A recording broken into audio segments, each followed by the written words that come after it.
iPhone 13 on us for every customer. Current, new, everyone. To show the love.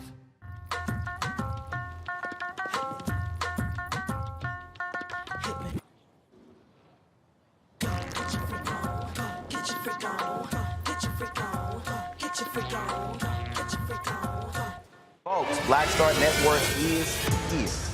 Oh, no punches! I'm real revolutionary right now. Support this man, Black Media. He makes sure that our stories are told. Thank you for being the voice of Black America, Roland. Stay black. I love y'all. All momentum we have now, we have to keep this going. The video looks phenomenal. See, this difference between Black Star Network and Black-owned media and something like CNN. You can't be Black-owned media and be scared. It's time to be smart. Bring your eyeballs home. You dig?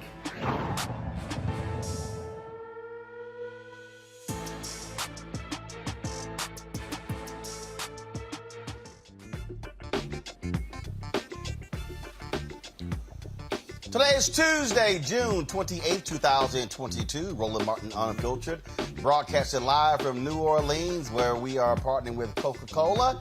Right here on the Black Star Network. Coming up, we'll talk about the January 6th hearings. Folks, a surprise witness says that Donald Trump told Secret Service, don't search my folks, knowing full well they had weapons. She even testified that he got into an altercation with a Secret Service agent, tried to grab the steering wheel to go to the U.S. Capitol where the insurrection was taking place. My Lord. Supreme Court, folks, is not going to allow a second majority black district to be created in Louisiana for the midterm elections. We'll give you the breakdown on this hearing. These conservatives don't give a damn about black people. I'll fully explain that. Also, a black Connecticut man has been paralyzed as a result. He was critically injured and paralyzed from the chest down while in police custody.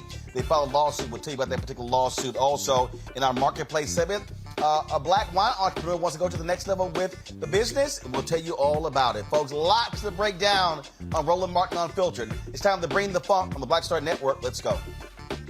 He's got it. Whatever the miss, he's on it. Whatever it is, he's got the scoop, the fact, the find. And when it breaks, he's right on time and it's rolling. Best believe he's knowing. Putting it down from sports to news to politics. With entertainment just for kicks, he's rolling. It's on go, roll, roll, y'all. It's Roland Martin, rolling with Roland now. He's funk, he's fresh, he's real, the best, you know he's Roland Martin now.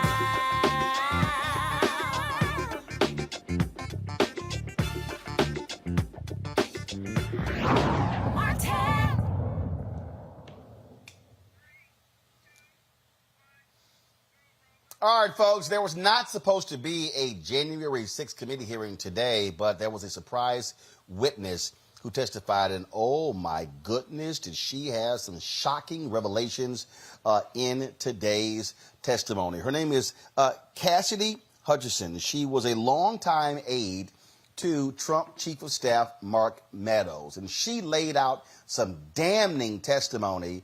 Chairman Benny Thompson and Congresswoman Liz Cheney, they laid out exactly preparing folks about for her testimony, but we were still shocked with what we heard.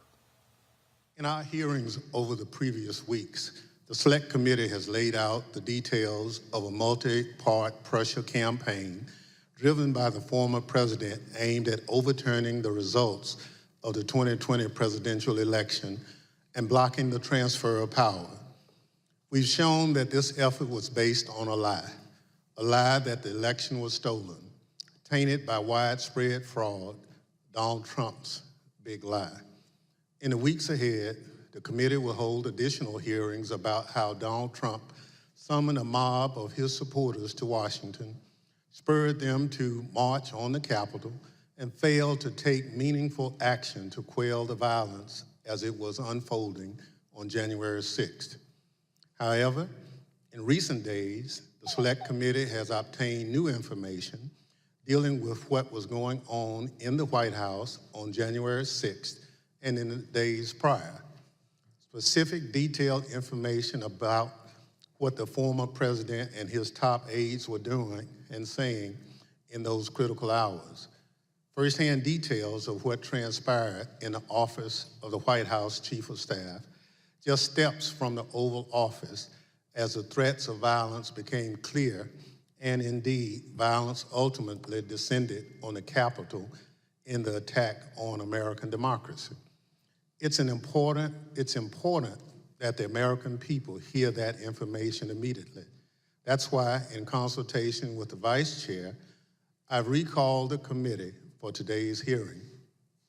As you've seen and heard in our earlier hearings, the Select Committee has developed a massive body of evidence thanks to the many hundreds of witnesses who have voluntarily provided information relevant to our investigation.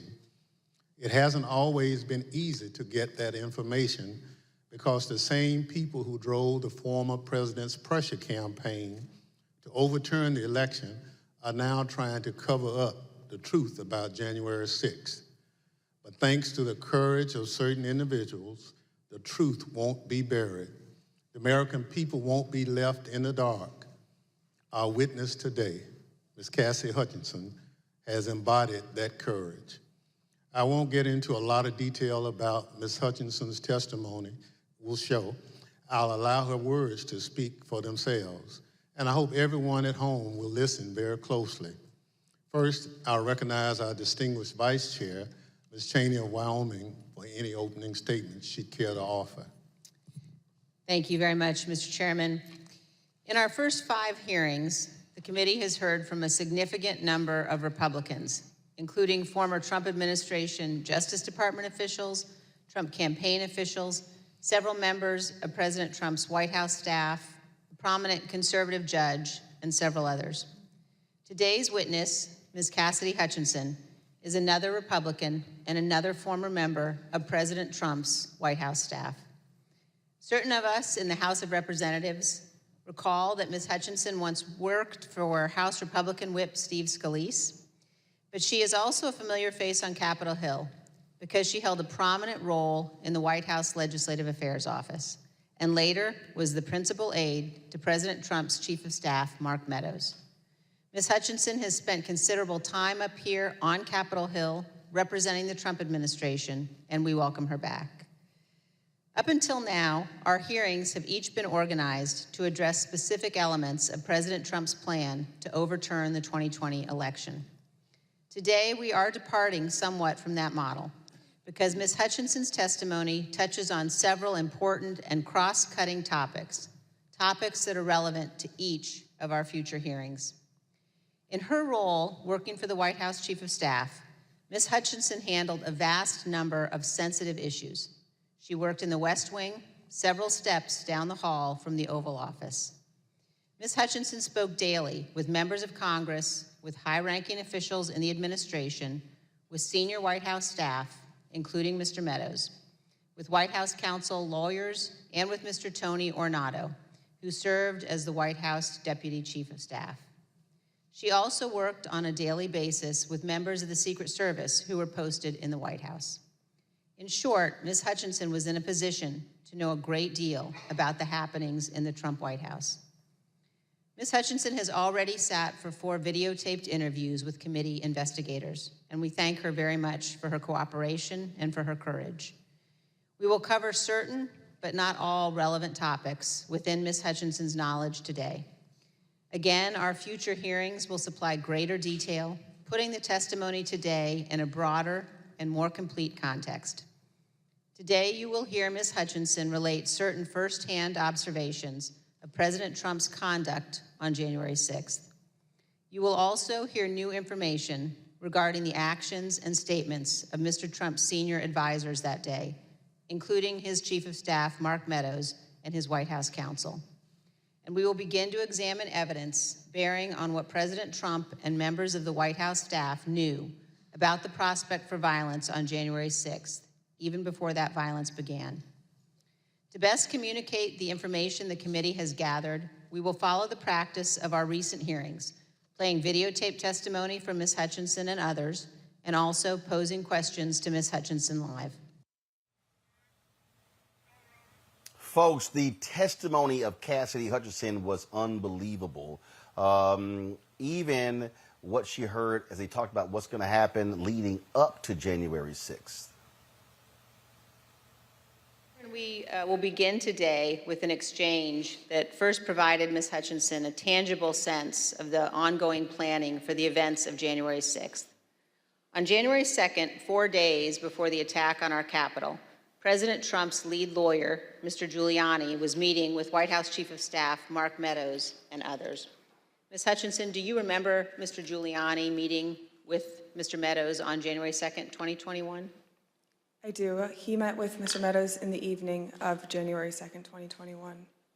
And we understand that you walked Mr. Giuliani out of the White House that night, and he talked to you about January 6th. What do you remember him saying? As Mr. Giuliani and I were walking to his vehicles that evening, he looked at me and said something to the effect of, "Cass, are you excited for the 6th? It's going to be a great day." I remember looking at him and saying, "Rudy, could you explain what's happening on the 6th? He had responded something to the effect of, "We're going to the Capitol. It's going to be great. The president's going to be there. He's going to look powerful. He's going to be with the members. He's going to be with the senators. Talk to the chief about it. Talk to the chief about it. He knows about it." And did you go back then up to the West Wing and tell Mr. Meadows about your conversation with Mr. Giuliani? I did. After Mr. Giuliani had left the campus that evening, I went back up to our office and I found Mr. Meadows in his office on the couch. He was scrolling through his phone. I remember leaning against the doorway and saying, "I just had an interesting conversation with Rudy, Mark. Sounds like we're going to go to the Capitol." He didn't look up from his phone and said something to the effect of, "There's a lot going on, Cass, but I don't know. Things might get real, real bad on January 6th. Ms. Hutchinson, Mr. Meadows is engaged in litigation with the committee to try to avoid testifying here. What was your reaction when he said to you things might get real, real bad? In the days before January 2nd, I was apprehensive about the 6th. I had heard general plans for a rally. I had heard tentative movements to potentially go to the Capitol. But when hearing Rudy's take on January 6th and then Mark's response, that evening was the first moment that I remember feeling scared and nervous for what could happen on January 6th. And I had a deeper concern for what was happening with the planning aspects of it. Folks, talk about shocking and stunning. Then Cassidy said Trump demanded he be taken to the U.S. Capitol, and even told the Secret Service, don't even search his followers for weapons, knowing full well they had weapons on them. Let's turn now to what happened in the president's vehicle when the Secret Service told him he would not be going to the Capitol after his speech. First, here is the president's motorcade leaving the ellipse after his speech on January 6th.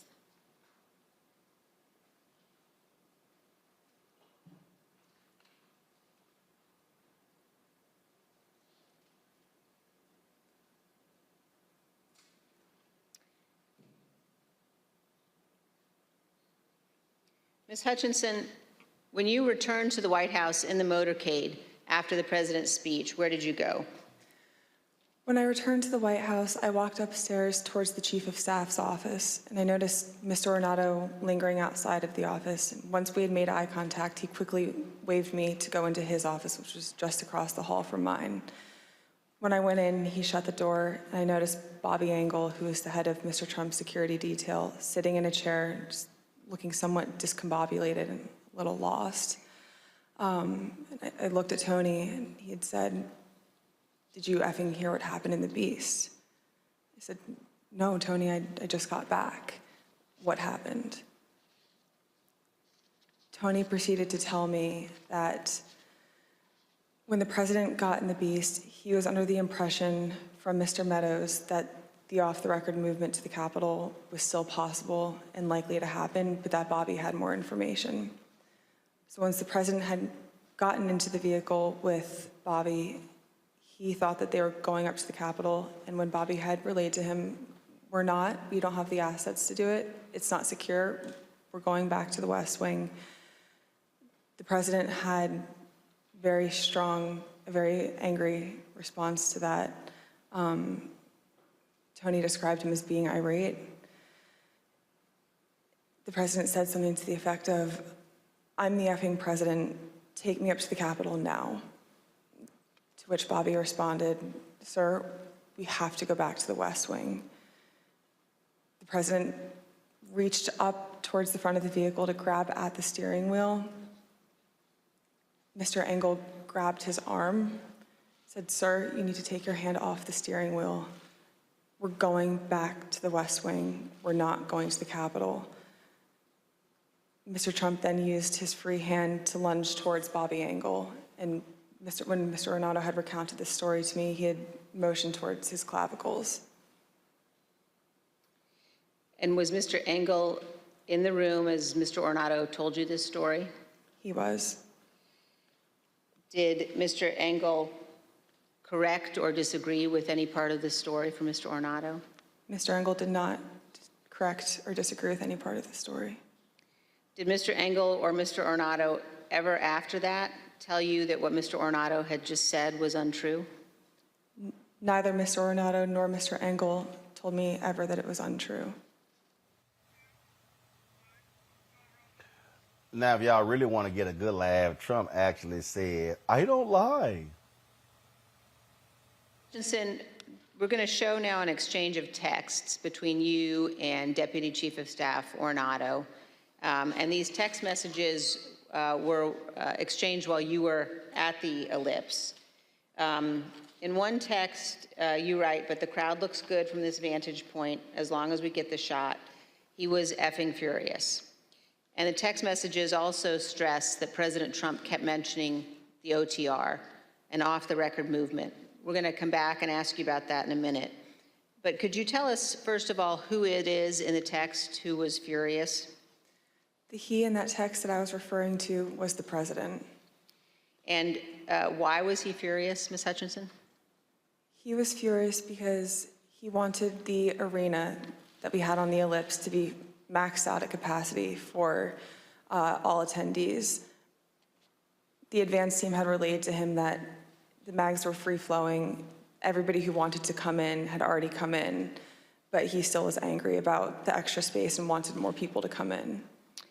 And did you go to the rally in the presidential motorcade? I was there, yes, in the motorcade. And were you backstage with the president and other members of his staff and family? I was. And you told us, Ms. Hutchinson, about particular comments that you heard while you were in the tent area.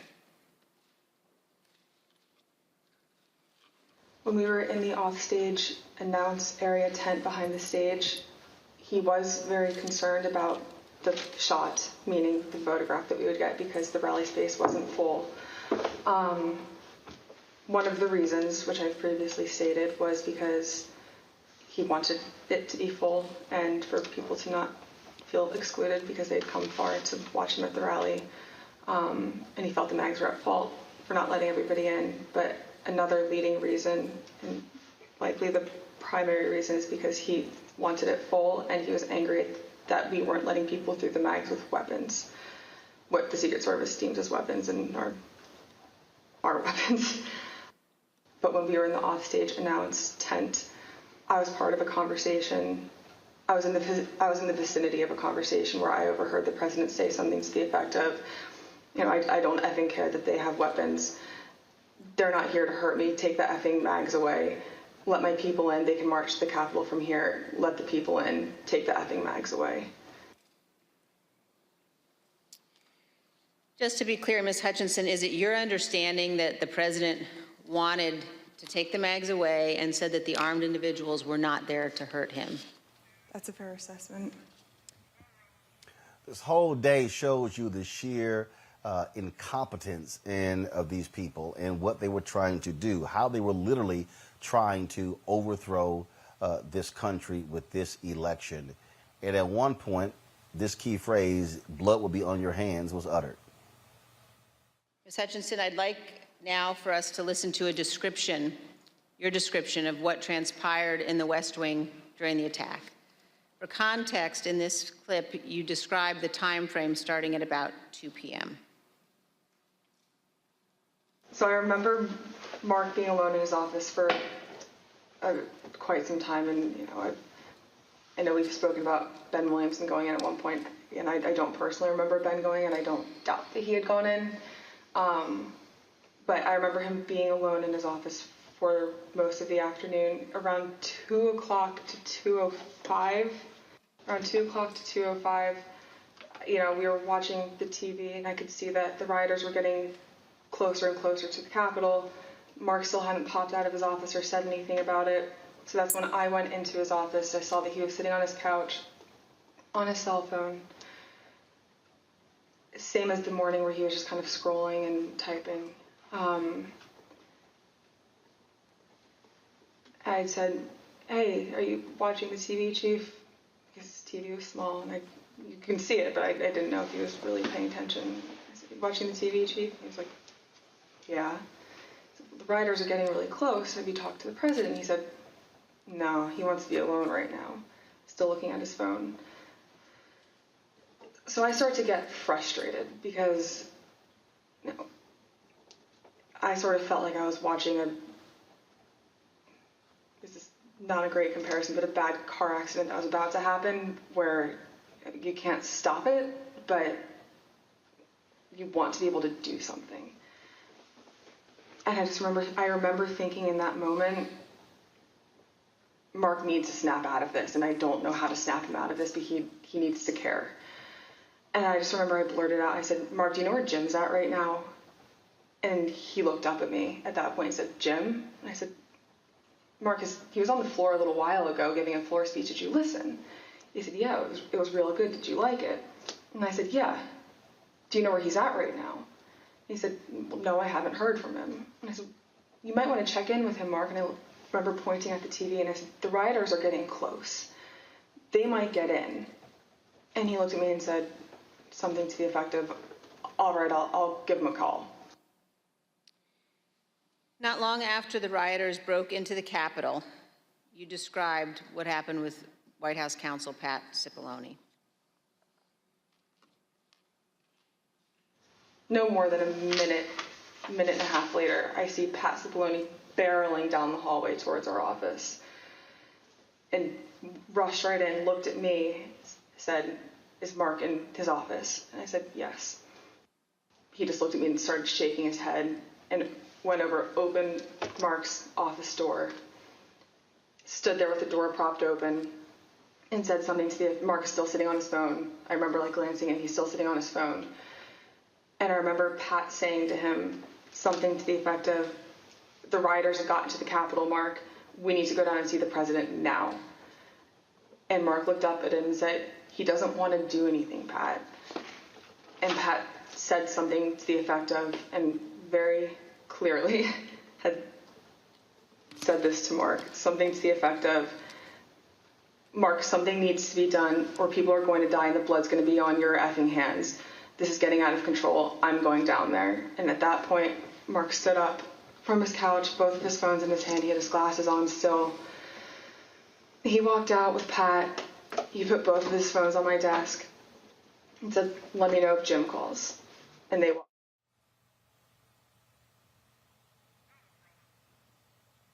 And of course, Meadows and Rudy Giuliani. They knew what was happening. That's why they wanted those pardons. One other point about the speech, Ms. Hutchinson. Did you hear that Mr. Trump at one point wanted to add language about pardoning those who took part in the January 6th riot? I did hear that, and I understand that Mr. Meadows was encouraging that language as well. Thank you, and here's what you told us previously about that. You said he was instructed not to include it. Who was instructing him not to include language about the pardon in that January 7th speech? I understood from White House counsel's office coming into our office that morning that they didn't think that it was a good idea to include that in the speech. That being Pat Cipollone? That's correct. And Eric Hirschman. Ms. Hutchinson, Did Rudy Giuliani ever suggest that he was interested in receiving a presidential pardon related to January 6th? He did. Ms. Hutchinson, did White House Chief of Staff Mark Meadows ever indicate that he was interested in receiving a presidential pardon related to January 6th? Mr. Meadows did seek that pardon. Yes, ma'am. Thank you, Ms. Hutchinson. Mr. Chairman, I yield back. Wow. Let's go into this with my panel. Dr. Mustafa Santiago, Ali, former senior advisor for environmental justice at the EPA, joins me. Demario Solomon-Simmons, civil rights attorney and founder, Justice for Greenwood, Dr. Avis Jones-DeWeaver, political analyst and author. Okay, Demario, how in the hell, after today's testimony, does Merrick Garland not charge Trump with seditious conspiracy and these other individuals? I mean, what she described was beyond shocking. I mean, absolutely. He should have been charged. He should have been charged back on January 6, 2021. Only way it doesn't happen is the same way the Democrats never do anything. They're spineless, they're feckless, they're weak, scared. This guy should be charged. Meadows should be charged. Rudy Giuliani should be charged. Right now, this is all about show and tell. What I want to see is the Department of Justice executing arrest warrants, indicting these individuals, having them in court, and let this evidence come out in a court of law where there can be some real serious ramifications. Anything short of that only emboldens these rabid dog-like individuals even more to continue to do the illegal criminality, and they will make sure they are successful next time, not like this last time. What's interesting here, Avis, just a few moments ago,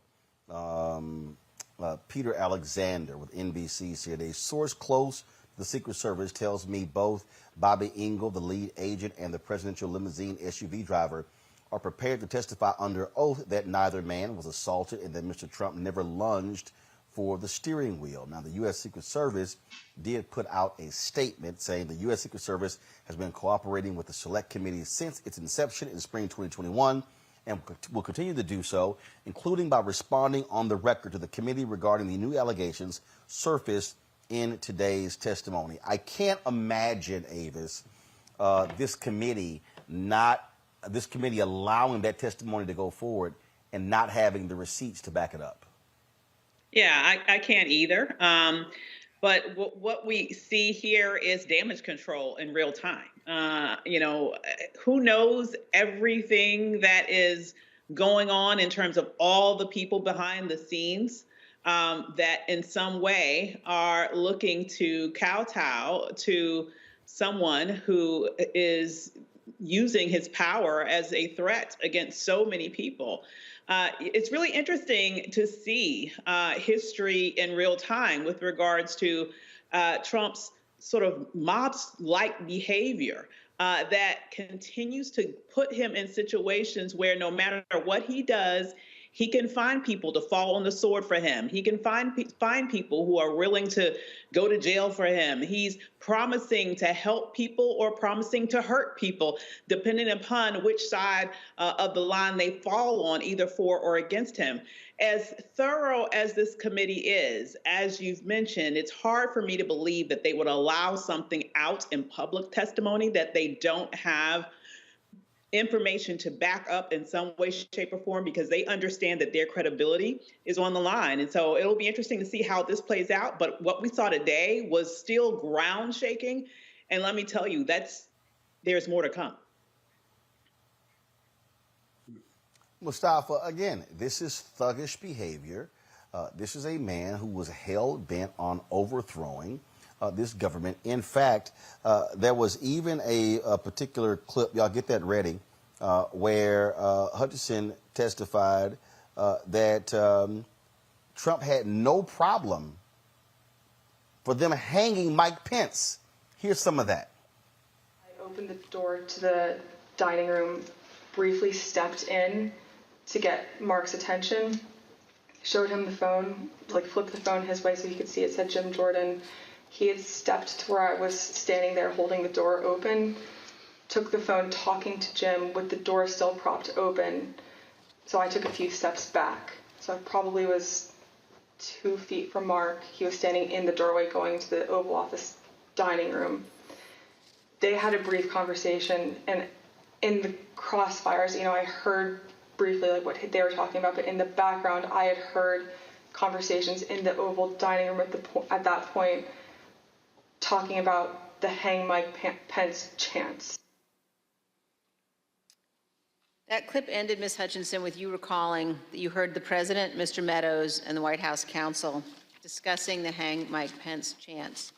And then you described for us what happened next. It wasn't until Mark hung up the phone, handed it back to me. I went back to my desk. A couple minutes later, him and Pat came back, possibly Eric Hirschman too. I'm pretty sure Eric Hirschman was there. But I'm confident it was Pat that was there. I remember Pat saying something to the effect of, Mark, we need to do something more. They're literally calling for the vice president to be effing hung. And Mark had responded something to the effect of, you heard him, Pat. He thinks Mike deserves it. He doesn't think they're doing anything wrong. To which Pat said something, this is effing crazy. We need to be doing something more. Briefly stepped into Mark's office. And when Mark had said something to the effect of, he doesn't think they're doing anything wrong.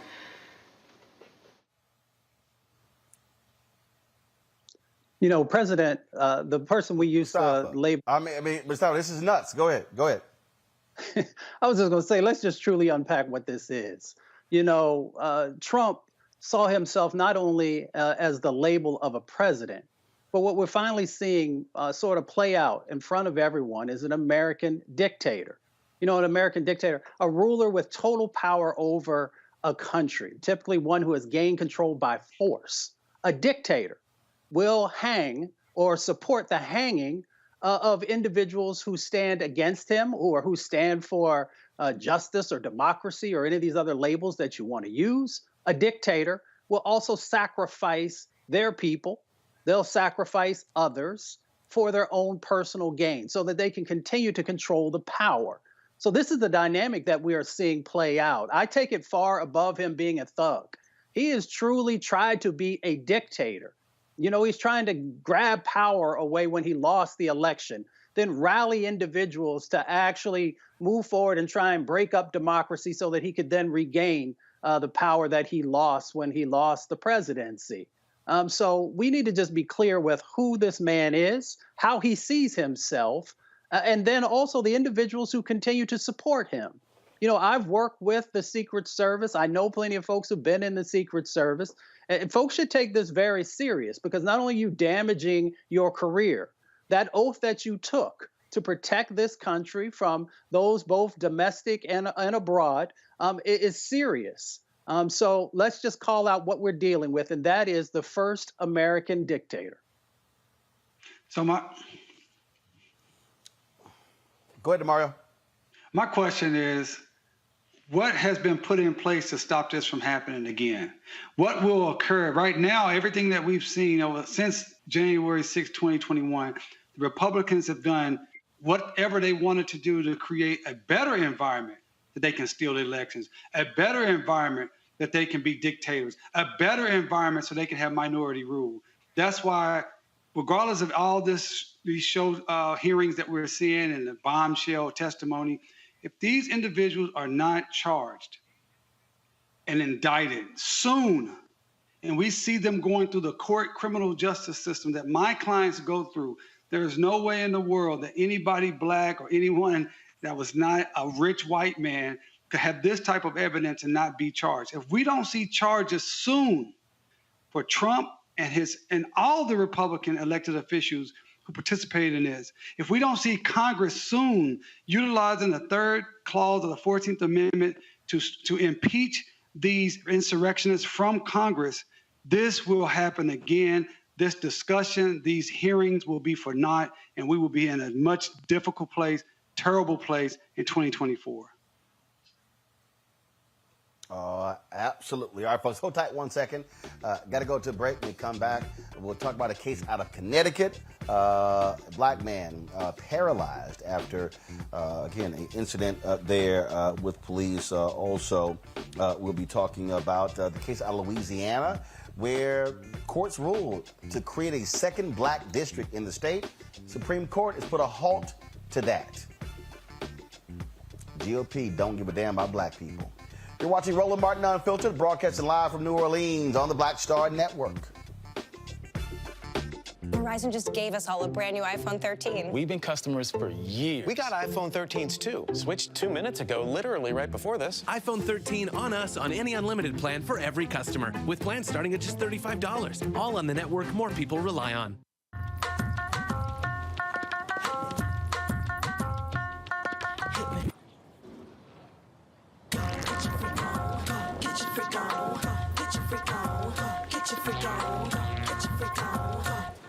Of course, I looked up to Spike Lee. Of course, who didn't? I mean, he's a genius. But then also, I was this kid from Brooklyn, right? That felt like, you know, give me my damn respect. I made this, you know, this creative art, right, that people are responding to.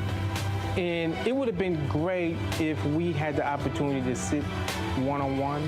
Hold on 1 second. Okay. Spike. What's up, baby? So I'm in LA right now. I got a one-on-one series with my network, Black Star Network. And I'm interviewing Maddie Rich. I appreciate that, bro. That's a big moment, man. That was like, man, that was good. Got me all choked up. That's good. Well, I'm all about connecting. Appreciate that.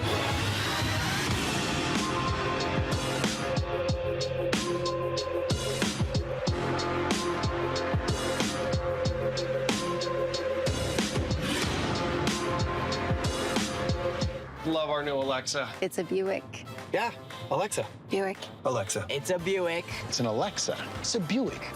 It's an Alexa. Coach, that's a Buick. That's an Alexa. The Buick Enclave with available Alexa built in.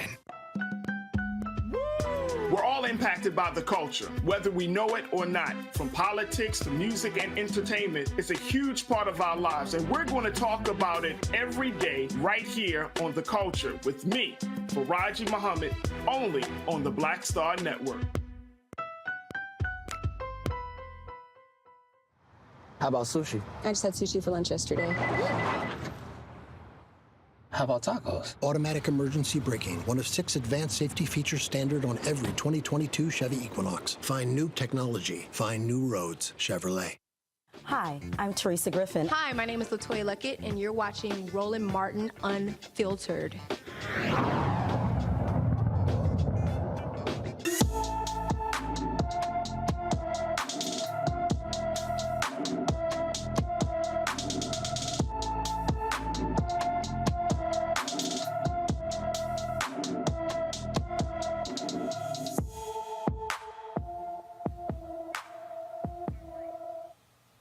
All right, folks, so today's Black and the Missing is Iyanna Faris. The Suffolk County, New York police need folks to be on the lookout for the 10-year-old Iyanna Faris, who they believe is trying to make her way to Georgia. Iyanna was last seen Monday morning. She's 5 feet tall, weighs 76 pounds, has brown eyes and brownish blonde hair. She is possibly in need of medication. Anyone with information about Iyanna Faris should call the Suffolk County, New York Police Department at 631-854-8552, 631-854-8552. All right, folks, that's our Black and Missing. So there's a lot of discussion taking place today with regards to the November elections, with regards to whether or not President Joe Biden is going to be seeking re-election in 2024, all these different things. We've got races happening today in Illinois, in South Carolina, in New York State, and goes on and on and on. And obviously, because of the Supreme Court's decision on Friday, Roe v. Wade is a part of the conversation right now. But the question that goes out is, Obviously, will that be enough to be able to get people to turn out? There are a variety of decisions that we're going to be looking at. Of course, the Supreme Court is also going to be weighing in on a crucial environmental decision that many believe that they're going to shank the EPA, just pretty much gut the Environmental Protection Agency. I want to talk about a couple of these things. Mustafa, let's start with you on this. So explain to people this case that the Supreme Court is going to be ruling on. Many expect them to rule in a way that will be devastating to the environment. Yeah. Well, I think you're talking about West Virginia versus EPA. And it's an important case because it's focusing on coal-fired power plants. But in more particularity, it is also talking about if the Environmental Protection Agency has the right to set the regulations around this, or if the states will.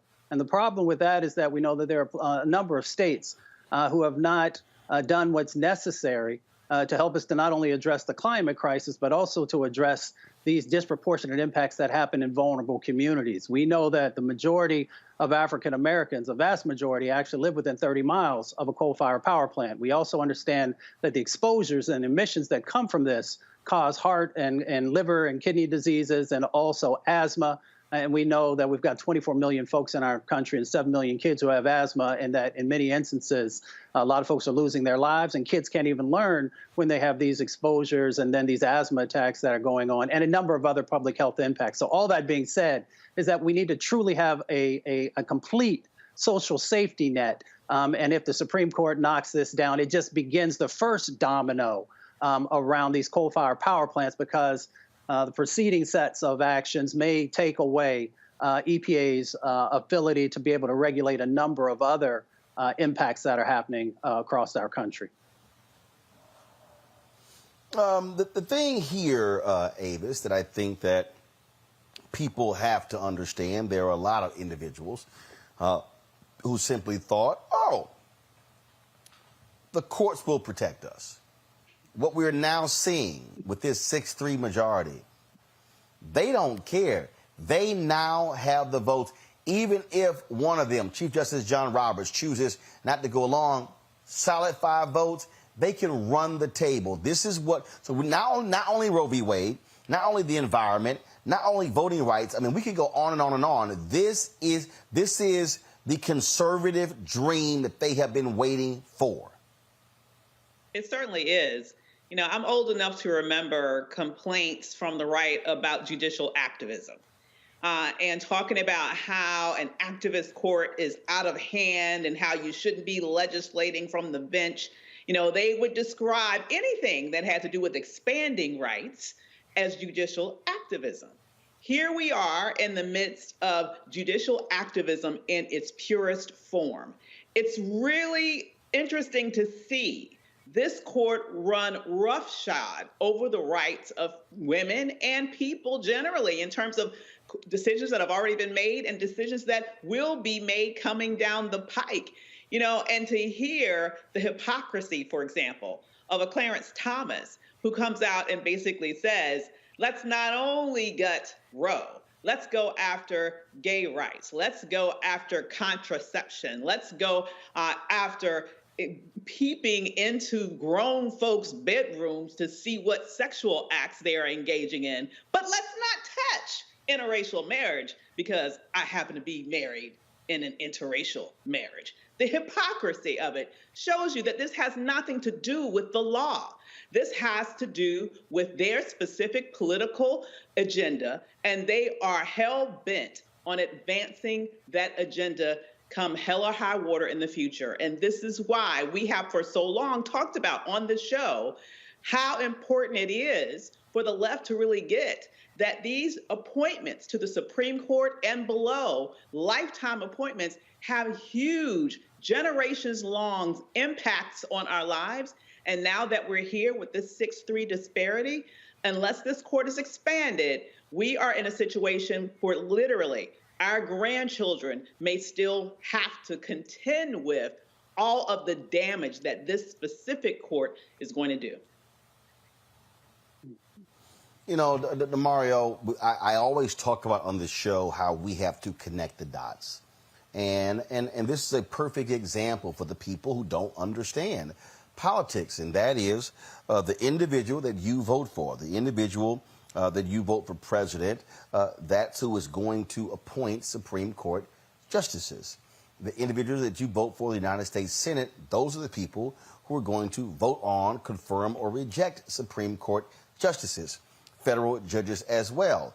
And so I just think that a lot of people who are out here and they're going, well, I'm not going to vote, or I don't, or they don't, I don't like their position on this whole issue.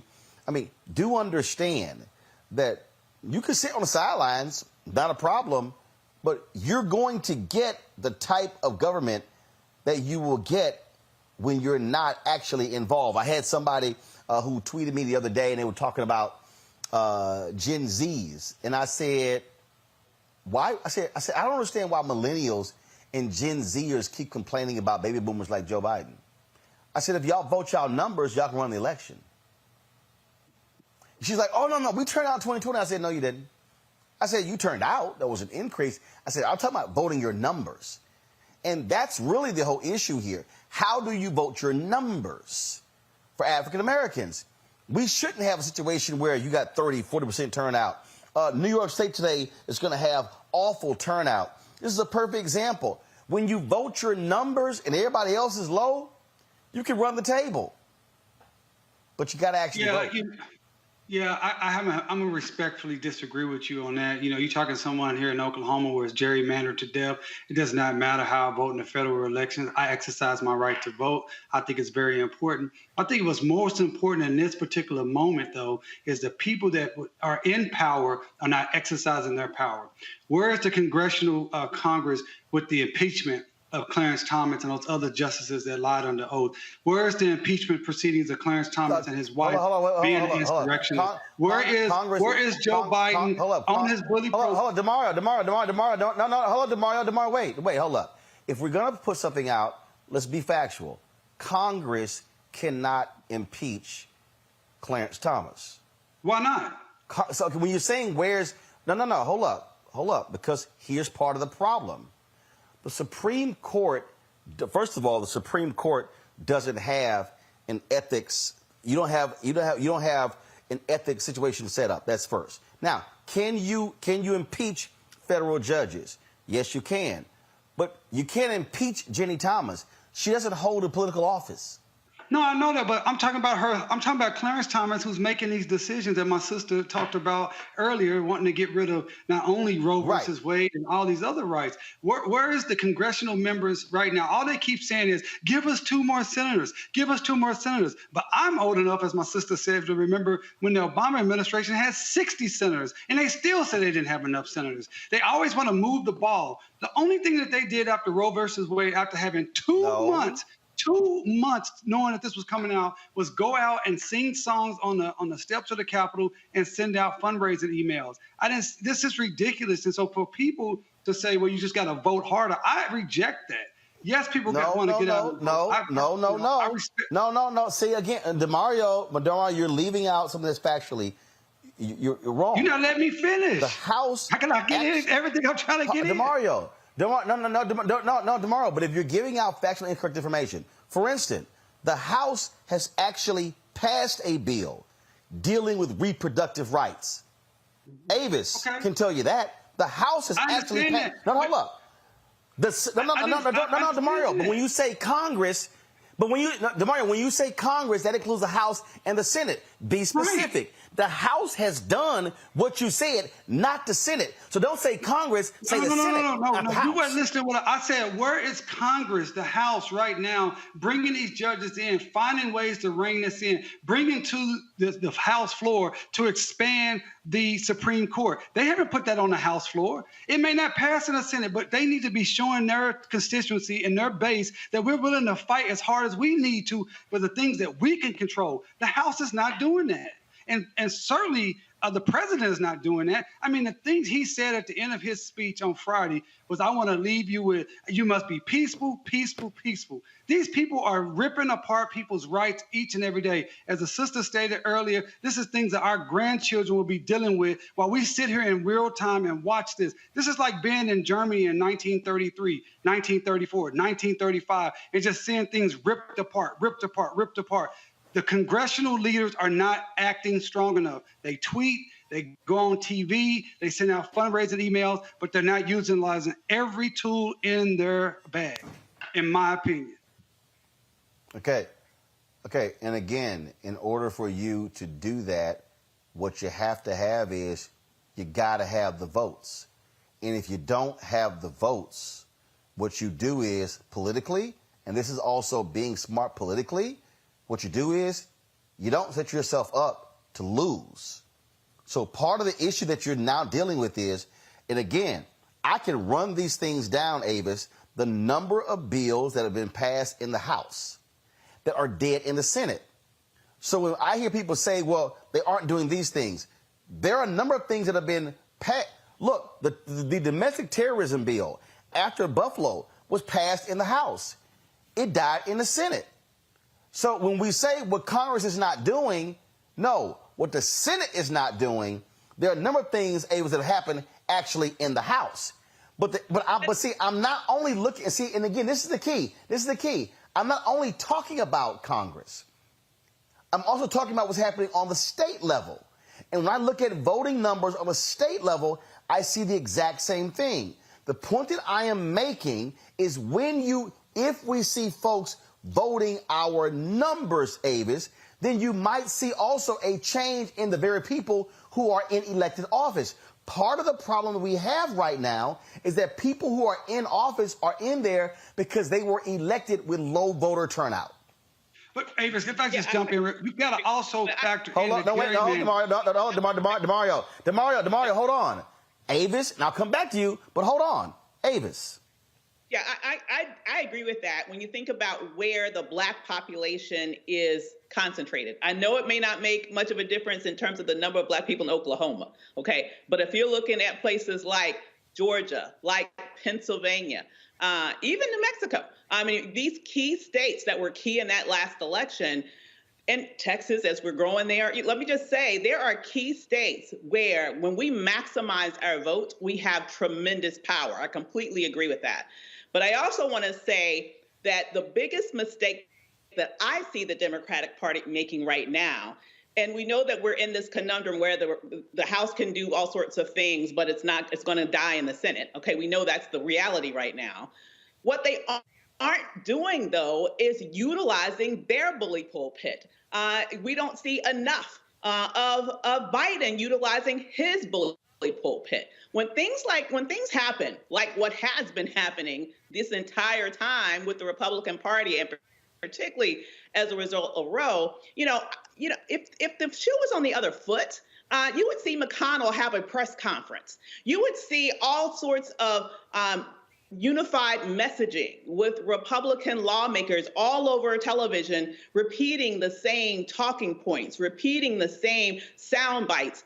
You don't have that level of concerted effort and strategy with regards to messaging to rally the base among the Democratic Party that you do with the Republican Party. And I think that this is also connected with a lack of enthusiasm in terms of making sure that their base actually does come out and maximize their voting power. I see this all as being connected.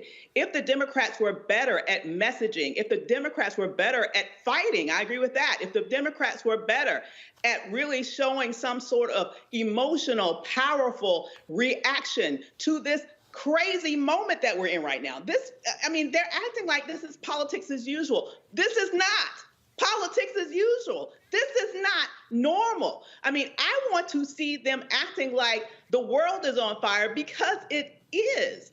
And if they continue to try to think about this from the sort of intellectual standpoint that Democrats normally approach things from, you are not going to engage and fire up your base to the degree that you need to at a moment like this in order to make the difference that we need to make in the polls in November and beyond at the national level or the state and local level. All of it's important, but you have to really make people want to go out there and fight. And they are not rallying the troop. They're not living up to this moment to the degree that they need to. Facts.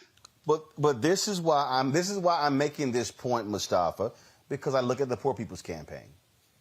It's one thing to hold news conferences and complain and to say what should be done. It's another thing to actually go out and knock on the doors, to actually mobilize and organize the people, to begin to have a shift, to begin to have a change. And what I am saying is, if you are in a place and the cavalry ain't coming, then the question is, what is at your disposal? And what I'm suggesting is, all across this country, cities and counties, various states, what we're also seeing is we're seeing people who are frustrated. We're seeing people who say, I want to see stuff get done.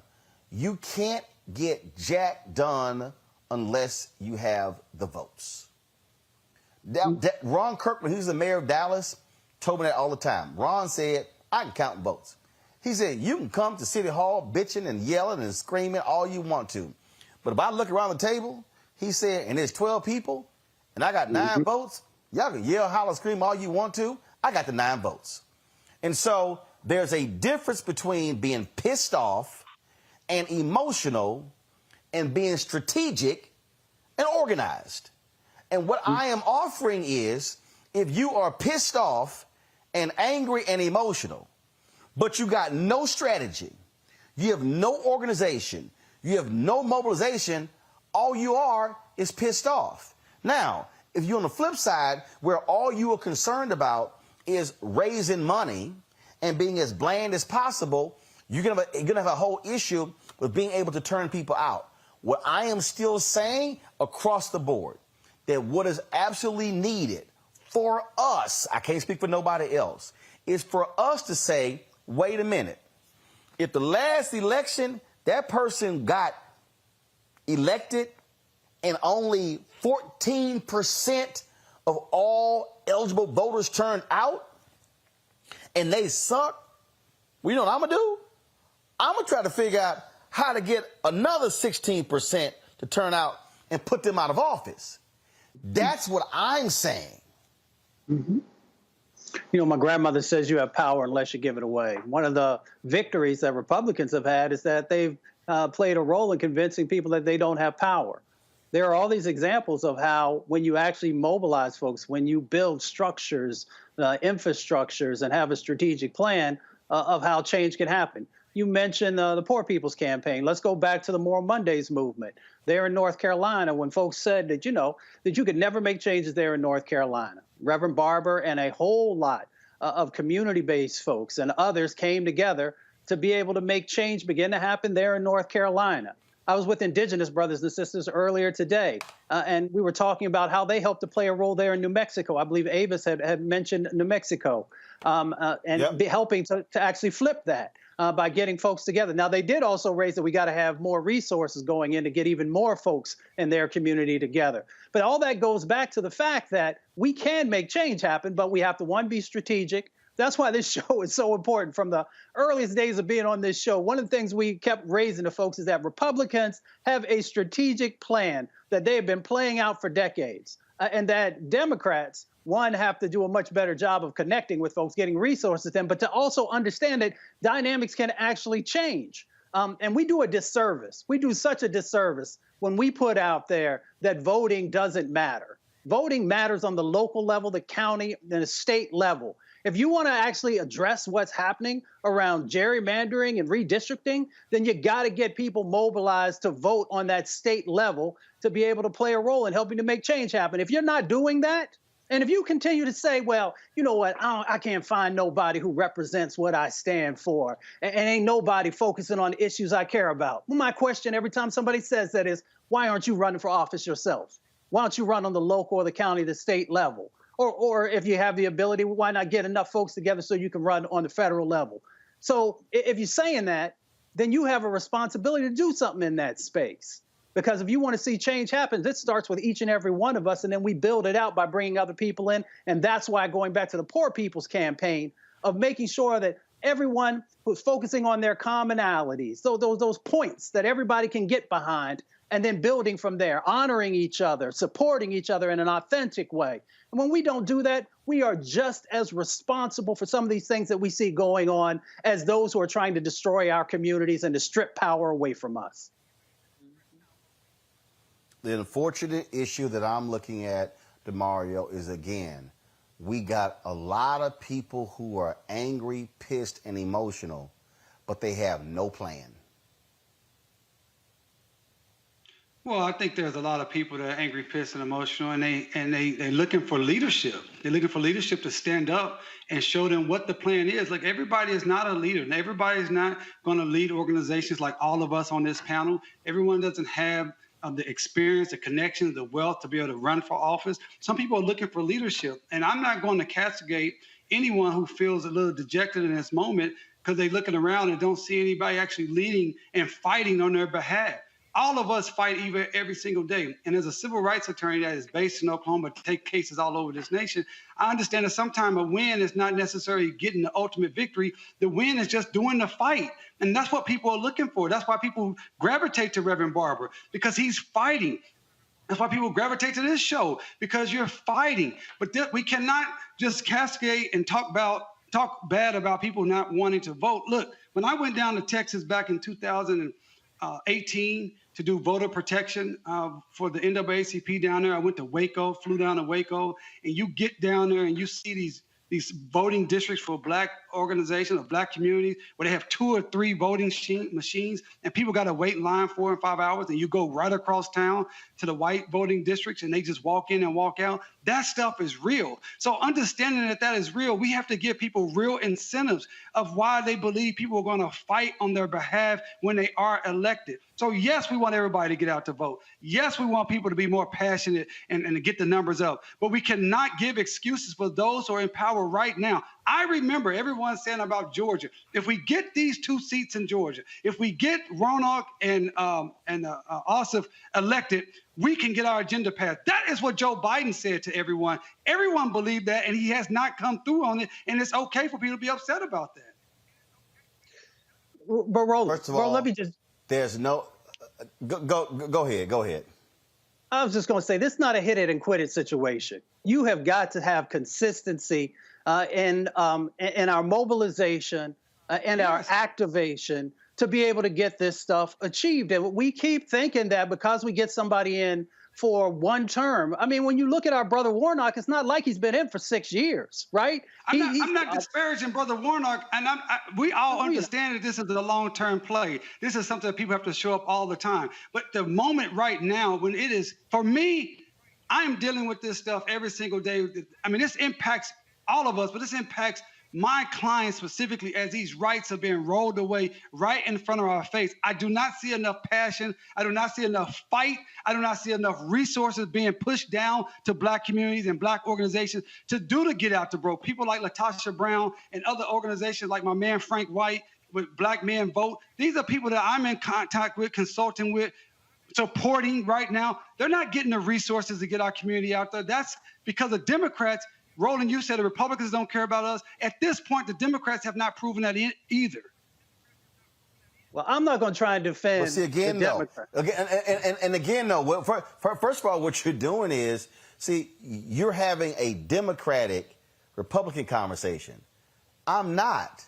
Well, you said the Republicans have proven they don't care about us. I think we need to be clear. No, let me be clear.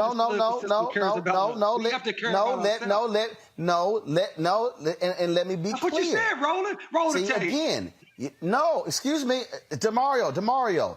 I specifically was talking about the Louisiana case, which we're about to discuss next. So if you're going to quote me, quote what I was talking about. What I'm talking about right now. I'm talking about. First of all, you don't have to be in my mind. You literally heard me say it. I was specifically talking about the Supreme Court decision today regarding the 2nd black majority district in Louisiana. That's what I was talking about. What I'm talking about on this segment right here is if we're talking about how do we change politics, what I'm saying is you have never seen politicians lead movements. No, movement leaders do so. What we have right now, you have right now organizations out there that are actually doing it. But what I am saying to people who are watching and to people who are listening is that if you actually want to see change, do understand that it's going to have to be driven by the people. And if we also vote our numbers, what cannot happen is when you have perfect example, and I used it before, when you had black turnout, there was a significant number in North Carolina in 2008 when Obama was elected, and then in 2010, the midterms, it dropped significantly, and then in 2012 and 2014, it dropped even more so. What I am arguing is when we mobilize and organize our numbers, we can truly affect change. So what I'm trying to get people to do is stop complaining and align with entities. And so if you are in a state right now, you should say, reach out to the Poor People's Campaign in that state. Reach out to Black Voters Matter in that particular state. There are entities who are doing the work. I'm trying to get us to go from being pissed off to being proactive and organized and mobilized. That's what I'm talking about. Dichotomy. I agree. Everything you said, I agree 100%. But I don't think I think you can be pissed off and get organized. I think we need to be pissed off and get organized. That's the only thing that's going to save us. Well, first of all, fine. You can be pissed off and organized. What I'm saying is, but being pissed off don't change shit. You got to have the organized part to go along with it. I agree. I agree with that. But the problem is, it's a bunch of people walking around who are solely pissed off. And again, the numbers reflect it. The numbers reflect it. Yeah, I mean, again, that's what I'm saying. I don't disagree with your basic premise. So, but I know you want to move on, so I don't want to belabor the point. I don't want to hog up all the. Well, no. First of all, my next guest is actually traveling, so I got to go to him. So let me do this here. Let me quickly go to the break. When I come back, I'm gonna talk about right here. Louisiana should have a second majority black congressional district. The courts ruled that it was racial gerrymandering. Now, this conservative Supreme Court is invalidating that. We'll tell you more about it. Folks, it's shameful, but this is what happens when this court now is pretty much saying racial gerrymandering is just fine. You're watching Roland Martin Unfiltered, broadcasting live from New Orleans on the Black Star Network. Verizon just gave us all a brand new iPhone 13. We've been customers for years. I thought new phones were for new customers. We got iPhone 13s too, switched to Verizon 2 minutes ago. Ours were busted, and we still got a shiny new one. Check it out.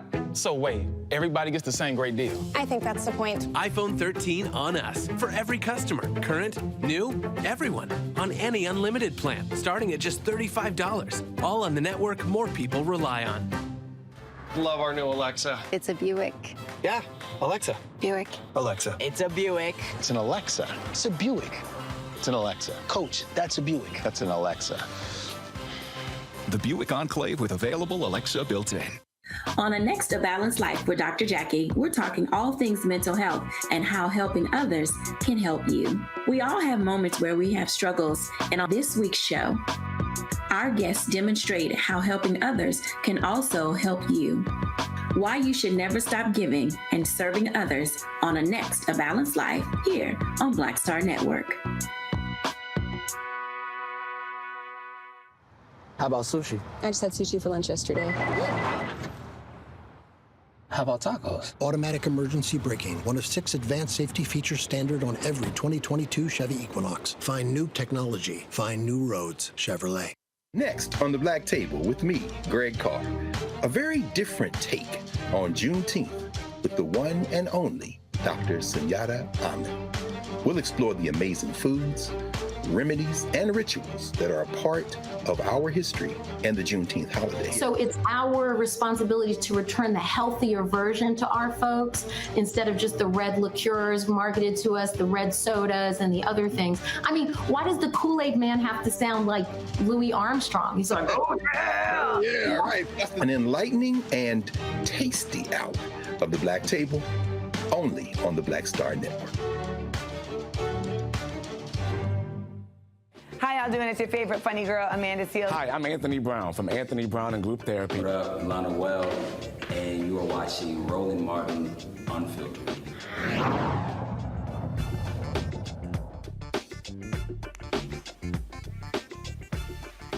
Folks, earlier today, I chatted with Louisiana Congressman Troy Carter. He is the only African-American in the Louisiana congressional delegation. Well, a district judge ruled that Louisiana, they were packing black voters into one district, say, basically racial gerrymandering, and that Louisiana African-Americans deserve to have a second majority black district. The state is more than 1/3 African-American. Yet what lawmakers do is basically pack them into one black district right there, as you see in that blue. There are 6 congressional districts in Louisiana. Only one is African-American. Well, the district court ruled that there was enough time to create a second district and redraw the maps because Louisiana does not hold its primaries until later in the year. We'll explain that. But the Supreme Court has actually issued a stay of that ruling, which stipulates that the maps Republicans have drawn in Louisiana will stay in place, and so therefore you won't have this second black district. This is one of their shadow decisions where there were no oral arguments, but they basically made the decision without having to actually be on the record with their questions. Joining me right now is someone who knows Louisiana politics very, very well, professor there at Dillard, Dr. Robert Collins. Glad to have you on the show. So, Doc, you deal with political science, you look at these things right here. I mean, this is a perfect example of largely, look, I'm going to call it white Republican rule, yeah, even with Clarence Thomas, that this is what happens when you have Republican conservatives who control the Supreme Court. They've invalidated and gutted the Voting Rights Act. What they are essentially allowing is racial gerrymandering to move forward.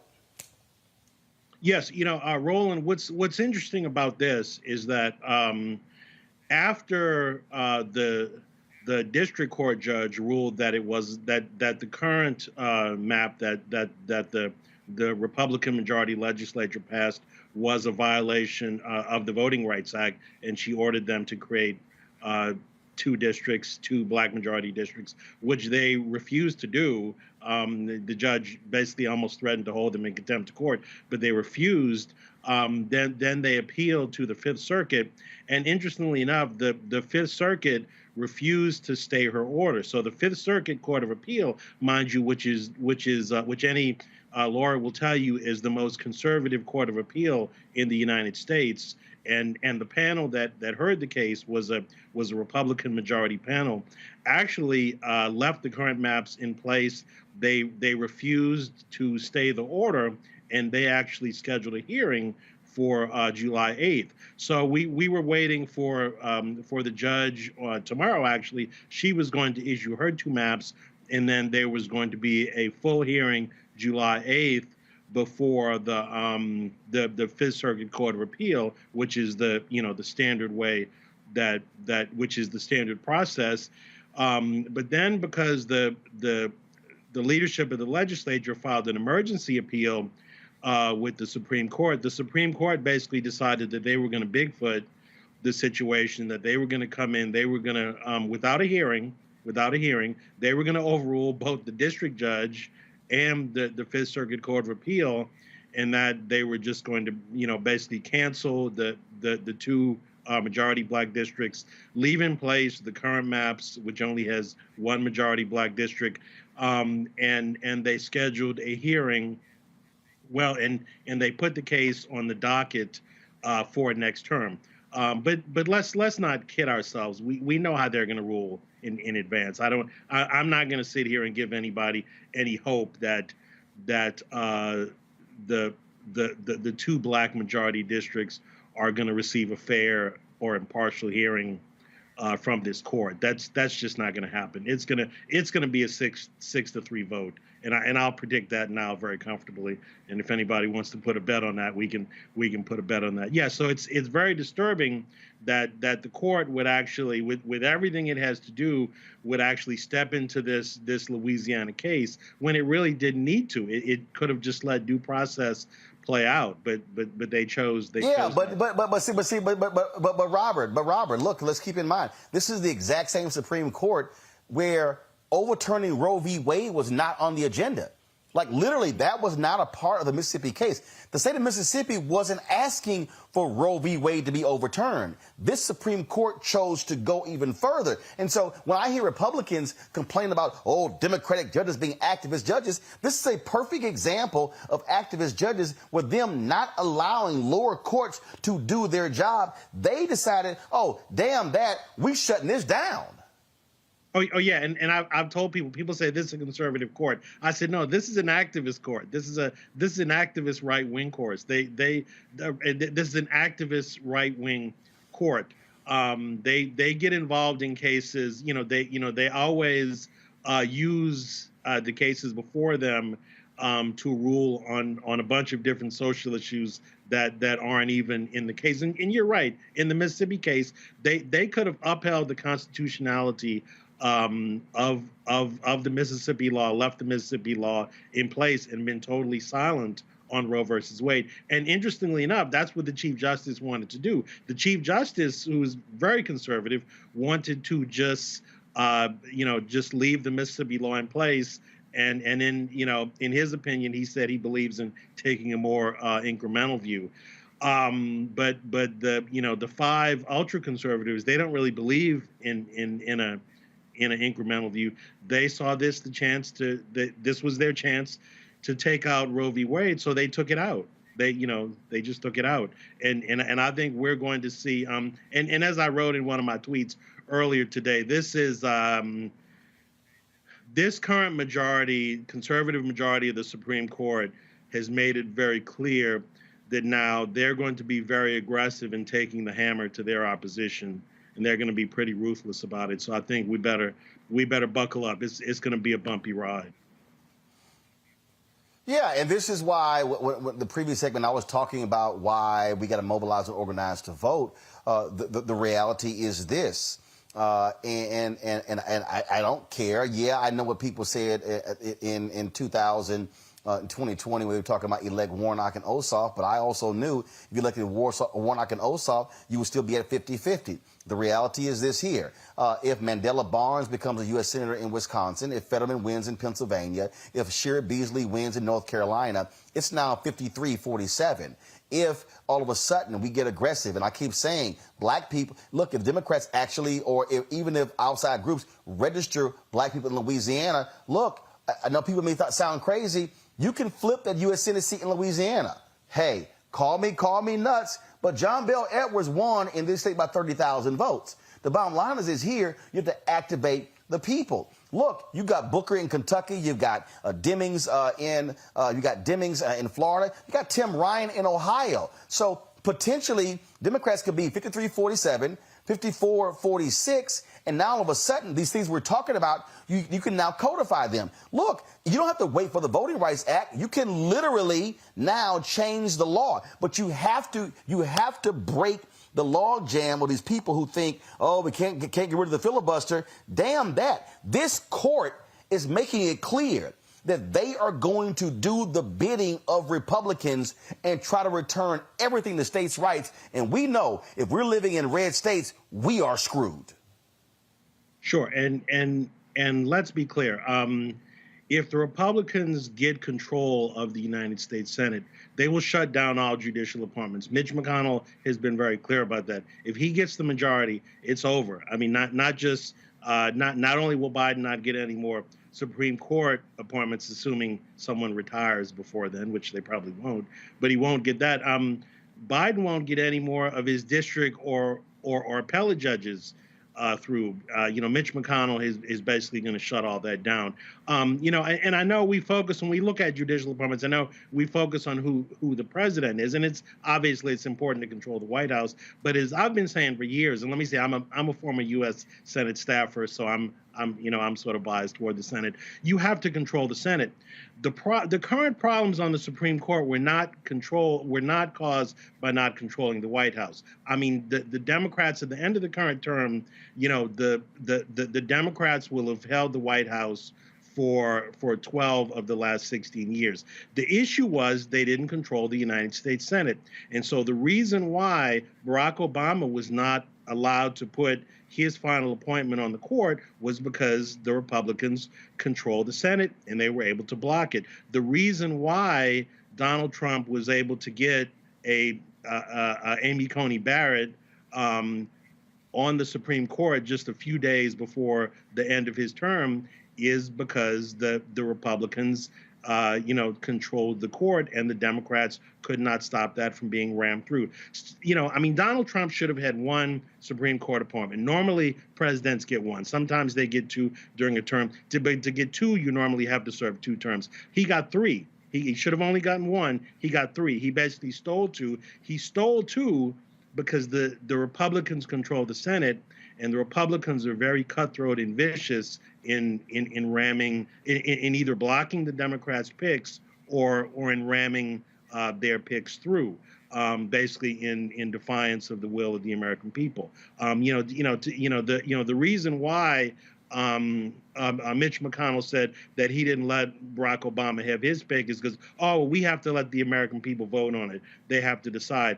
But then, of course, at the end of Trump's term, when Justice Ginsburg died, he didn't let the American people have their say then. He just basically shut down the democratic process and said, no, we're gonna put our person on the court. So he's very ruthless and he's very cutthroat. And so, yes, holding on to the United States Senate, and as you said, not just holding on to it, but getting 2, 3, 4 seats is vital if you're going to be able to, not only make inroads into making sure we have a more fair overall federal judiciary, but as you said, being able to codify some of these laws so that we don't have to depend on the Supreme Court to protect people's rights.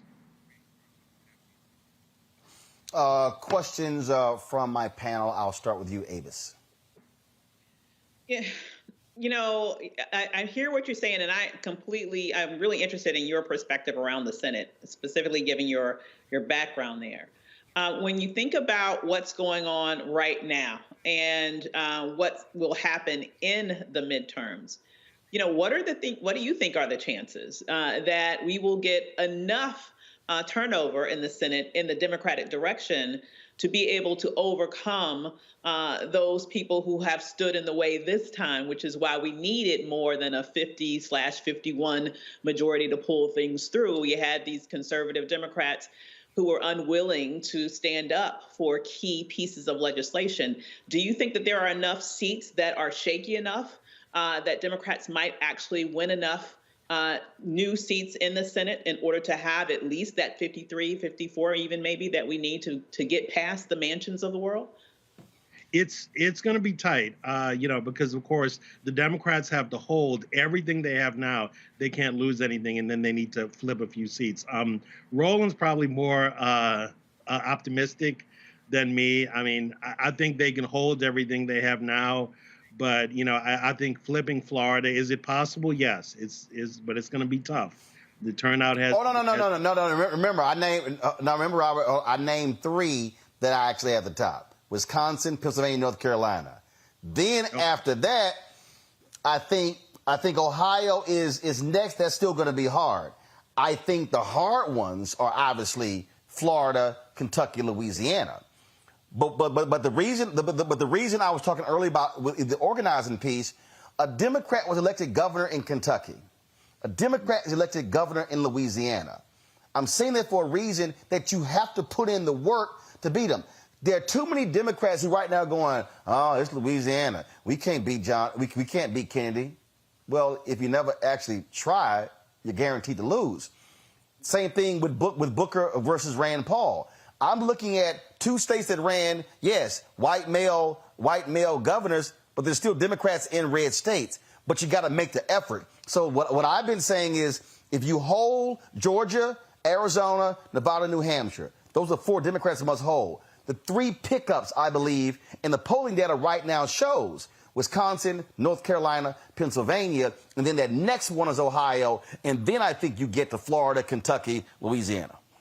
Yeah, I think Pennsylvania is definitely doable. Wisconsin is doable. North Carolina is doable. Yeah. Then it gets tough after that. Louisiana gets especially tough. I mean, you'd have to have really high turnout, and you have to get some working class whites to come over. I mean, Roland, 20 years ago when I used to work in the Senate, I worked for a guy named Bennett Johnston, Southern Democrat. We used to be able to, rely on about 40% of the white vote. Obviously, we always got 95%, 96, 97, 98% of the black vote, but we won because we were always able to get about 40% of the white vote. And so we didn't need the majority of the white vote. We just needed 40%. Now, somebody. Yes, go ahead. Go ahead. No, go ahead. No, I'm just agreeing with you. Now I'm saying. I said right. Now you have somebody like John Bel Edwards, who's a very conservative Democrat. He barely breaks 30% of the white vote. I mean, he won the governor's race because he was able to hang on to about 32% of the white vote. Right. That's pretty much that's the threshold. You dip below 30% of the white vote as a Democrat, you're gone. So it's tough. So Robert, here's my point. That's my point. If you know you got to get 30, which then means you have to then say, what's the number? Gary Chambers was on. He told us, is it 300,000 unregistered blacks in Louisiana? Yeah, it's about that. It's several hundred. Then what you got to do is, if I'm at 30, if I'm at 30%, I know as I get in whites, then I've got to increase my first of all, my eligible black voters, my eligible Latino voters, and so I got to put the resources there. And that's what I'm saying that continues to be part of the problem in terms of the calculus. What they don't do, because I remember Chris Van Hollen. I remember in 2012, they didn't get with this when he was in Congress, he was in the House. They didn't give a damn about putting money in Georgia. And they kept saying, yo, we can actually flip it. And so what I'm arguing is that if we know that's going to be the threshold there, we have to maximize our turnout. And when we do that, then we're able to sit here and offset with the numbers that we know we're not going to get. But what can happen is that Democrat getting 30% and black being right here, hell, you guaranteed to lose. So something has to change because you got to go out and get your votes from somewhere. I mean, John Bel Edwards, he banked on only getting about 32% of the white vote, but he was able to mobilize the black vote very effectively and get people to the polls. So so you gotta hold on to that 30% of the white vote and then be able to mobilize the black vote and get people to the polls. There's no question about it. Question from Mustafa. Yeah, Robert, I'm curious. We have this conversation about resources. I'm curious from your perspective, where should we be making better investments to be able to win? Well, you mean as far as candidates or you mean as far as organizing or media? Well, we often talk about infrastructure. And the lack of funding that often happens for our organizations that are actually out there on the ground. There's another theory or paradigm where we should be, better resourcing candidates. So I'm just interested in where you think resources should be going to maximize the vote. Well, I do think we need resources to go into voter registration as Roland just said, it's really unacceptable that we have hundreds of thousands of unregistered black voters in the state of Louisiana. That's a disconnect right there. That's a resource that you can't win without. So I think we need to put more resource into organizations that actually, and it's really in the rural areas. We do okay in the urban areas because we have a lot of grassroots organizations here. We can piggyback with grassroots organizations. We need folks to drive out into the rural areas and register the working class rural black folks. I think that's the first place I would put money. I mean, if I had unlimited money to spend. I mean, as far as putting money into recruiting candidates, I think we have a good set of candidates. I mean, I think we have good candidates running, in the U.S. Senate. I think I just think what's scary, we have many fine candidates that serve in the Louisiana legislature that I personally would think make fine United States senators, very articulate, highly educated, Ivy League educated folks that serve in the Louisiana legislature. It's not that we have a dearth of candidates. It's that the candidates sitting in the legislature, they look at, somebody like, John Kennedy sitting on top of $14 million, and they said, well, we can't top that. How are we? He basically has an unlimited campaign fund. We're not gonna be able to knock him off. So there's no point in us putting the money into challenging him. And of course, when you're in a state like Louisiana, the Democratic Senatorial Campaign Committee, which is who allocates, which is the campaign committee run by incumbent U.S. senators that allocates how the national money is going to go. Their position is Louisiana is not in play, so they don't really want to send any of their national money down to Louisiana because they're going to say, oh, well, it's taking money away from Pennsylvania, it's taking money away from Wisconsin. We have we have limited funds. We can't give you money to run any media down there. But but the bottom line is this. If I had to, or let me put it this way, if I had to prioritize it, if you gave me $1 million and say, Bob, that's all you have. I only have $1 million. Can't spend anything else. So it's not really enough to spend on media. What would I spend it on? I would spend it on sending folks into black rural districts to register blacks to vote, and then to make sure we could get them to the polls on election day. That because right now having hundreds of thousands of black folks unregistered in the state of Louisiana is just not acceptable. I mean that's an insult to all of the folks that died in the civil rights movement to give people the right to vote. As I keep saying, organize and mobilize. DeMario, your question. Man, I really enjoyed listening to you and your insights, brother. I'm very interested to ask you two questions dealing with judges. It's something I'm working on currently.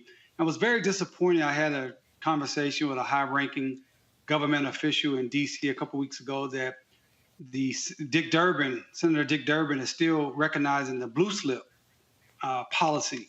And therefore, like here in Oklahoma, we have 2, maybe 3 judicial openings. And we are telling the Biden administration, please appoint someone. And we're being told, well, they got to get the sign off of our 2 Trump Republican senators who never going to sign off on anyone that we would want in play. So that's my first question. Can you explain to the people what the blue slip process is, and why is it that the Senate that is controlled by the Democrats are still adhering to that? That's my first question. Okay, so the blue slip process just means that if you are a member of the United States Senate, you have final approval over any judicial nominees that come from your state. So it doesn't really matter if the president is a different party than you. You can basically freeze that nominee just by turning in your blue slip to the majority leader. So now let's be fair. The Democrats use those blue slips too. So when there's a Republican president, the Democrats turn in their blue slips if there's someone they disapprove of. It's one of those arcane U.S. Senate rules that don't make any sense. That it's not in the Constitution. It's not in any statute. It's literally purely written into Senate internal rules. So it could be changed at any time by majority vote, just like the filibuster could be done away with at any time just by majority vote. But I think the reason why the Democrats have not gotten rid of it because, well, I'm assuming even if they wanted to, Sinema and Manchin wouldn't go along with it since they believe in these arcane rules. But honestly, I'm not even sure you could get even the majority of the Democrats to do away with the blue slip rule simply because they want to have that rule available to them when the Republicans are in power. And also U.S. senators are just very protective about their states, and they want to, regardless of who's in the White House, they want to have control over the people who serve as district and appellate court judges in their home states. But isn't it, thank you so much for making it clear that it's just a rule, it's not a law. But isn't it true that during the Trump administration, the blue slip was ignored many times, and the Trump administration was able to put forward unqualified candidates to be on the bench, young candidates, people who had never even tried a case, ever been in a courtroom? How was the Republicans able to do that and the Democrats are not? Well, simply because they were. Actually, hold on, Robert. So remember, what you're talking about is, Robert just make the point. So, for instance, one of the people who was rated unqualified was named in Florida. There are 2 Republican judges, U.S. senators in Florida, so you didn't have a Democrat there. Now, there was an example where the Republican senator in Wisconsin and the Democratic senator from Wisconsin put in a blue slip, and McConnell still ignored them for that judge. There have been examples where Dick Durbin has actually ignored a blue slip from Republicans. So all of that has actually happened. Robert, go ahead.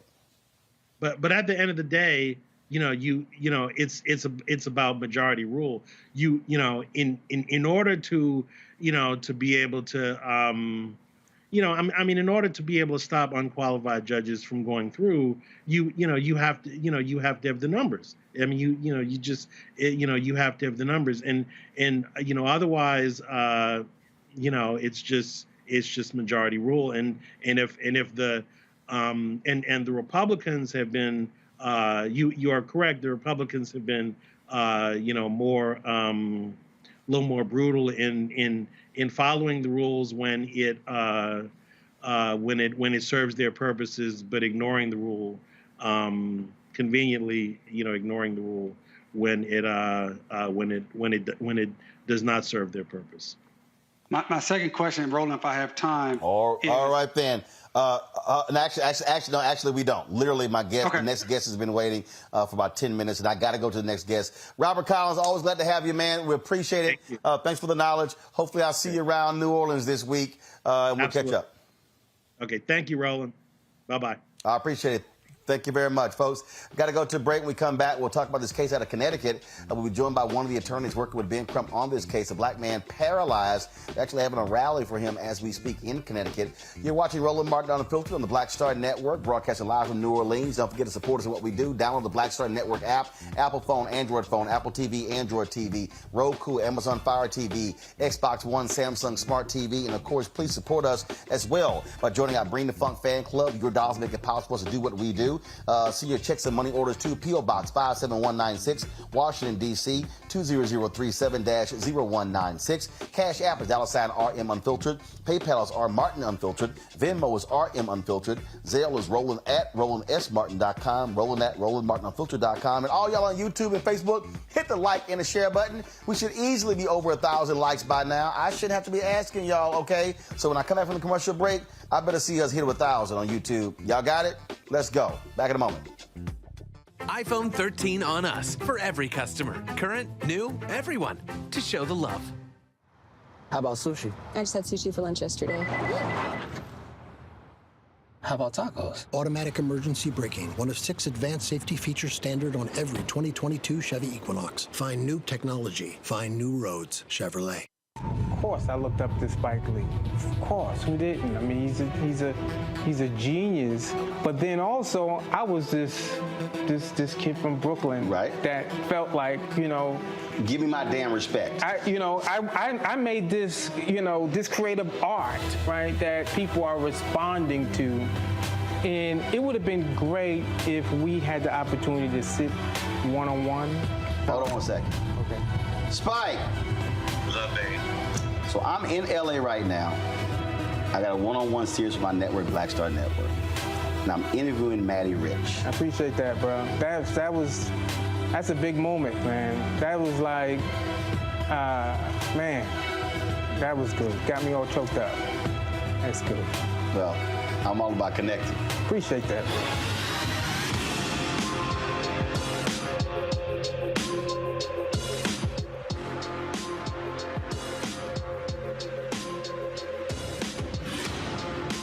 Love our new Alexa. It's a Buick. Yeah, Alexa. Buick. Alexa. It's a Buick. It's an Alexa. It's a Buick.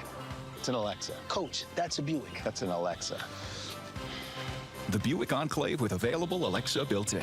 I'm Deborah Owens, America's Wealth Coach, and on the next Get Wealthy, what do the ultra-wealthy know that most of us don't? Well, the truth is that there is financial exclusion, and unfortunately, far too many Black folks haven't had access to this knowledge, and that's exactly what we're going to talk about on our next Get Wealthy with Melinda Hightower, a banker who's doing something to share exactly what you need to do to make it into the high net worth status. They weren't just saving just to save, they were saving for a purpose. That's right here on Get Wealthy with me, America's Wealth Coach, only on Black Star Network.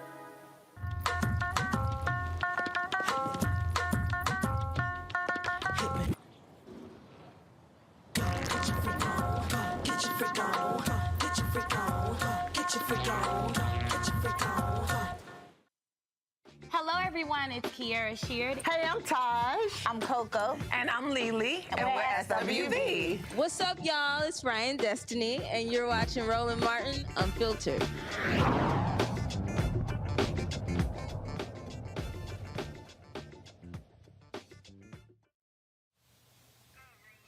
Hey, folks, this is a live look at a rally for a young man, Randy Cox. Y'all go to it, please.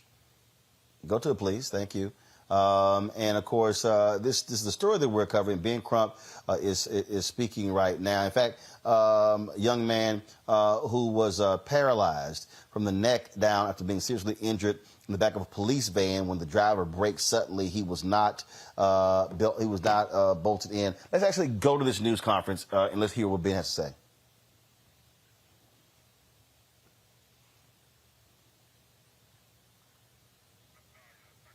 Okay, audio is not coming through, but again, that's actually happening as we speak. Again, man, a really just a horrific story. Reminds us of the Freddie Gray story. Chris O'Neill is one of the attorneys who's working on the case along with Ben Crump. He joins us right now. Chris, explain to folks exactly what happened here. I mean, and also I think there's video of this. I saw it on Ben's page. So he was placed in the back of a police van, and they just all of a sudden slam on the brakes, and it throws him forward and pretty much breaks his neck? You pretty much got it right, Roland. The situation was after this young man was arrested without incident, he was placed in the back of the paddy wagon or van. He was not restrained in any way, shape, or form. There were no other people in the van with him. But the controlled narrative of the police department was that they had to slam on brakes to avoid an accident. But the issue is, why were they going as fast as they were going? Why was he not strapped down? And why is it that he had this horrific injury and was not afforded medical care? So wait a minute, hold up. Slam on the brakes, he's injured, and he wasn't taken to the hospital? He was not. In fact, he was actually transported over to the jail. Once he was transported into the jail, they told him to get up, get out. They did not hear his plea that says, hey, I can't move. They dragged him out by his feet, threw him into a wheelchair, as you can see, and then they processed him from that wheelchair in the jail facility, and then dragged and threw him into a jail cell. I'm stopping. I'm going to check you out. Wow. What has been the reaction from authorities? You fell. What happened? Can you move at all? Got the 2 hour video. I think. Hey guys, do me a favor. Bring the audio down of the videotape, y'all, so I can hear. I can hear Chris. Chris, go ahead. Thank you, Roland. What ended up happening is there's over 2 hours of recorded footage on this situation from body cams and from the facility itself. But what happened is that the authorities, the city authorities, police department, decided to release what they felt were the most pertinent aspects of this. And by doing that, they attempted to control the narrative. But you can see in there that there was reckless indifference to this man's well-being, his care, and his life for that matter. His life is going to be forever changed. Randy Cox is never going to be the same. No one charged, no one indicted, and just what? Just we're all good? Nobody, anybody suspended? Anybody put on leave? Actually, there were some officers suspended. I believe it was 5 of them that have been suspended.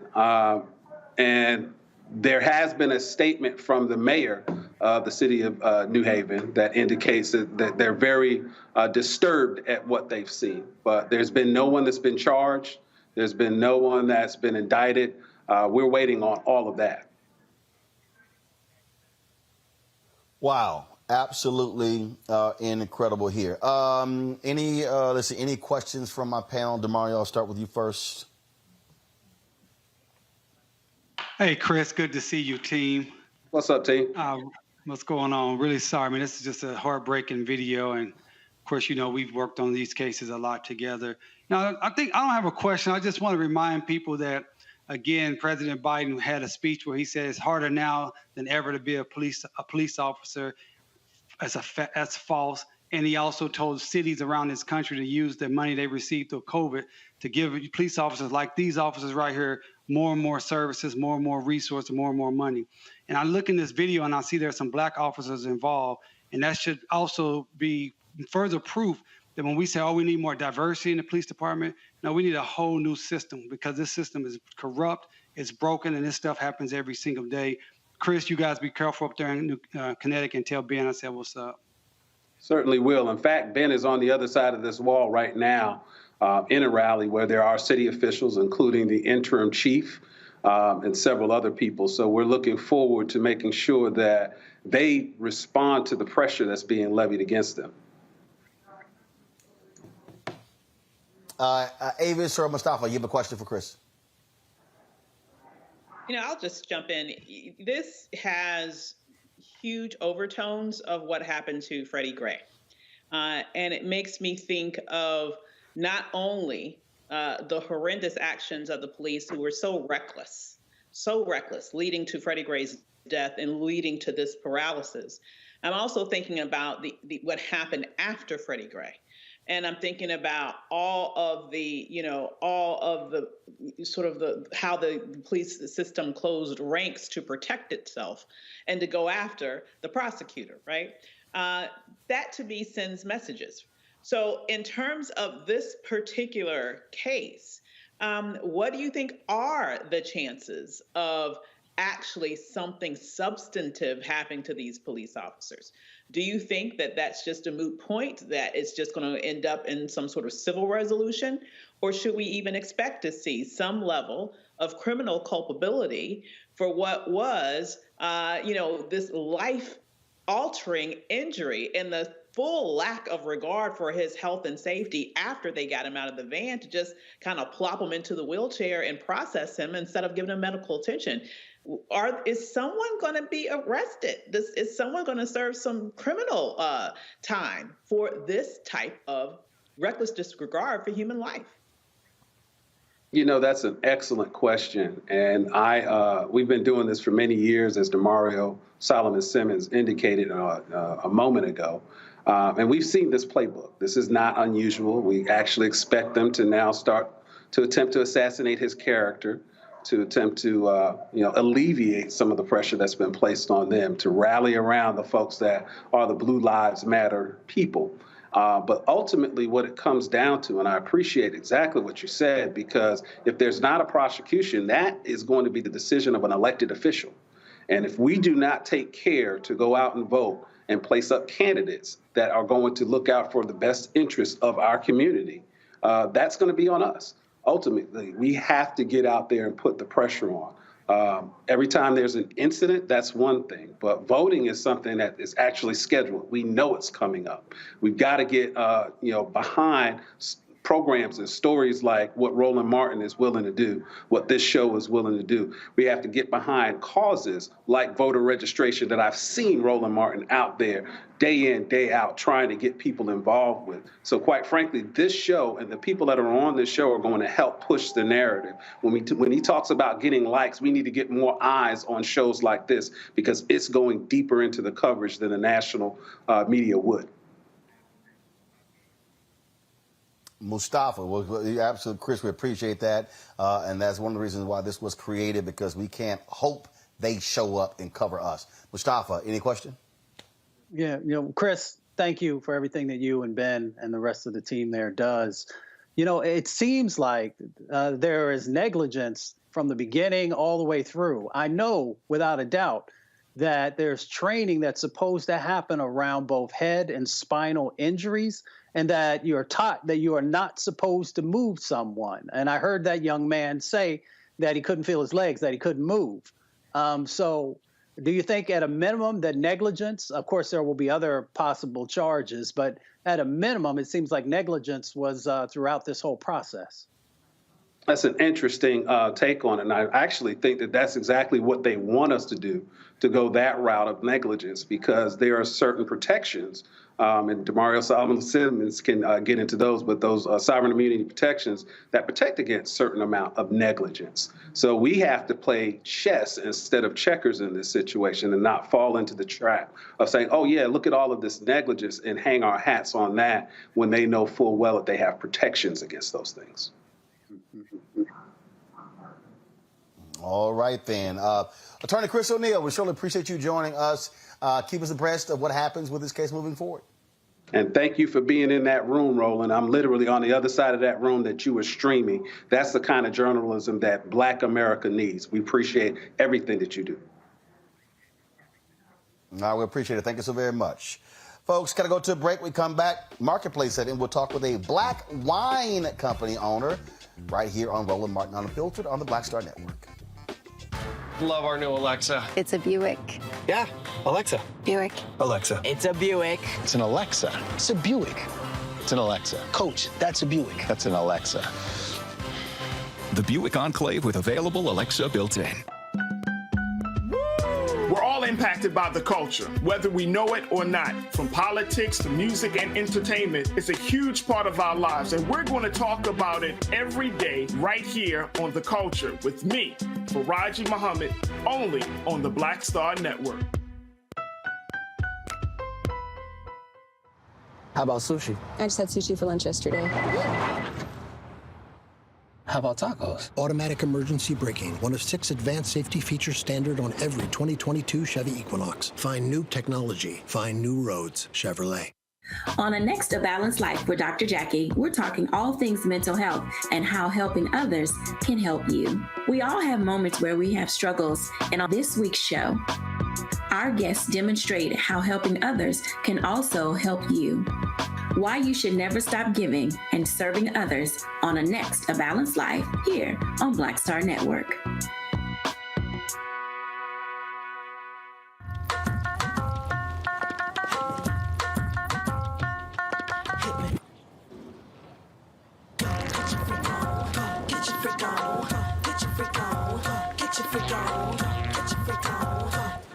Hi, I'm Vivian Green. Hey everybody, this is your man Fred Hammond, and you're watching Roland Martin, my man, Unfiltered.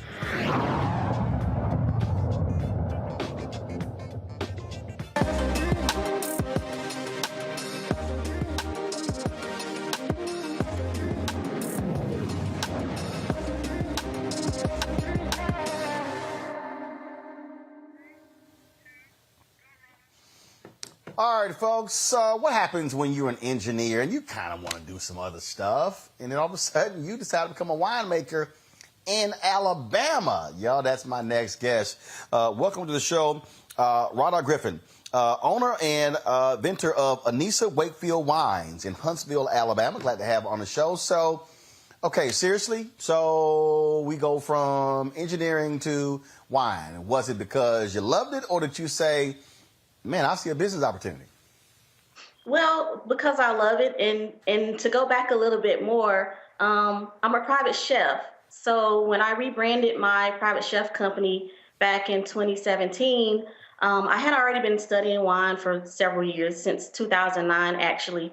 And when I rebranded my private chef company, I was like, what can I do to make me stand out even more, to make me more unique, as a reintroduction to the company? And so I was like, well, you've been studying wine, you love wine, so why not start your own wine label? And that's kind of where it started. Wow. And so is your winery there in Alabama? So I produce the wine out in Napa. So I partner with a company that kind of lets me come in and do incubator style winemaking. I have a wine consultant there. And so while I'm here in Alabama being an engineer, my wine is still being produced and taken through all the process in Napa while I'm here. Wow. Okay. And so how is it going? First of all, how long have you owned the label? So I started the label in 2017, and I made my first vintage in 2018. Took a break to go to Cornell and get some certifications in wine, because I just felt like I needed to have something behind this, because I had been studying for so long. I would like to have the certifications. So I took some courses at Cornell during the pandemic, because we all had some time, and started my next vintage in 2021. And so here we are with the vintage from 2021 ready to go. And how many bottles are you moving out? So I only do one barrel at a time. I only do one barrel at a time because it's just myself. And so I have 300 bottles right now. All right. Let's see here. I would probably say out of the three folks on my panel, Mustafa, Frat, you look like, Avis. Avis, you look like the winery person. You look like the wine person. I know right now, Avis like, man, slide that bottle over to the sister. I'm the first one to choose. But I love entrepreneurs. So, sister, I do want to ask. Say it again. I said, actually, I don't drink, but I love entrepreneurs. So I do have a question. What'd she say? For real. I'm really intrigued with your choice of starting your own sort of wine, your wine brand, your own wine label. And I'm wondering, it's such a rare space that you see us in. We're not really there. I know that you have, that you love wine. You say you have a background in it. But what made you so bold to say, hey, I want to start my own wine despite all the competition that's out here? Because I love the fact that you said, there's a gazillion wines out here, but I can make mine better. What made you want to do it? And then secondly, what makes your specific wine different and unique and separated from the other choices that people have on the market? But it's like you just said, you don't see many of us in the industry. And just looking across the industry and studying, I didn't see many people that looked like me when I started this journey back in 2009, just trying to gather information. There's lots more information available now on the internet, but back in 2009, it really was like you had to know somebody in the industry that was willing to share the quote unquote secrets of winemaking, just to try to learn and understand how winemaking, how the process goes.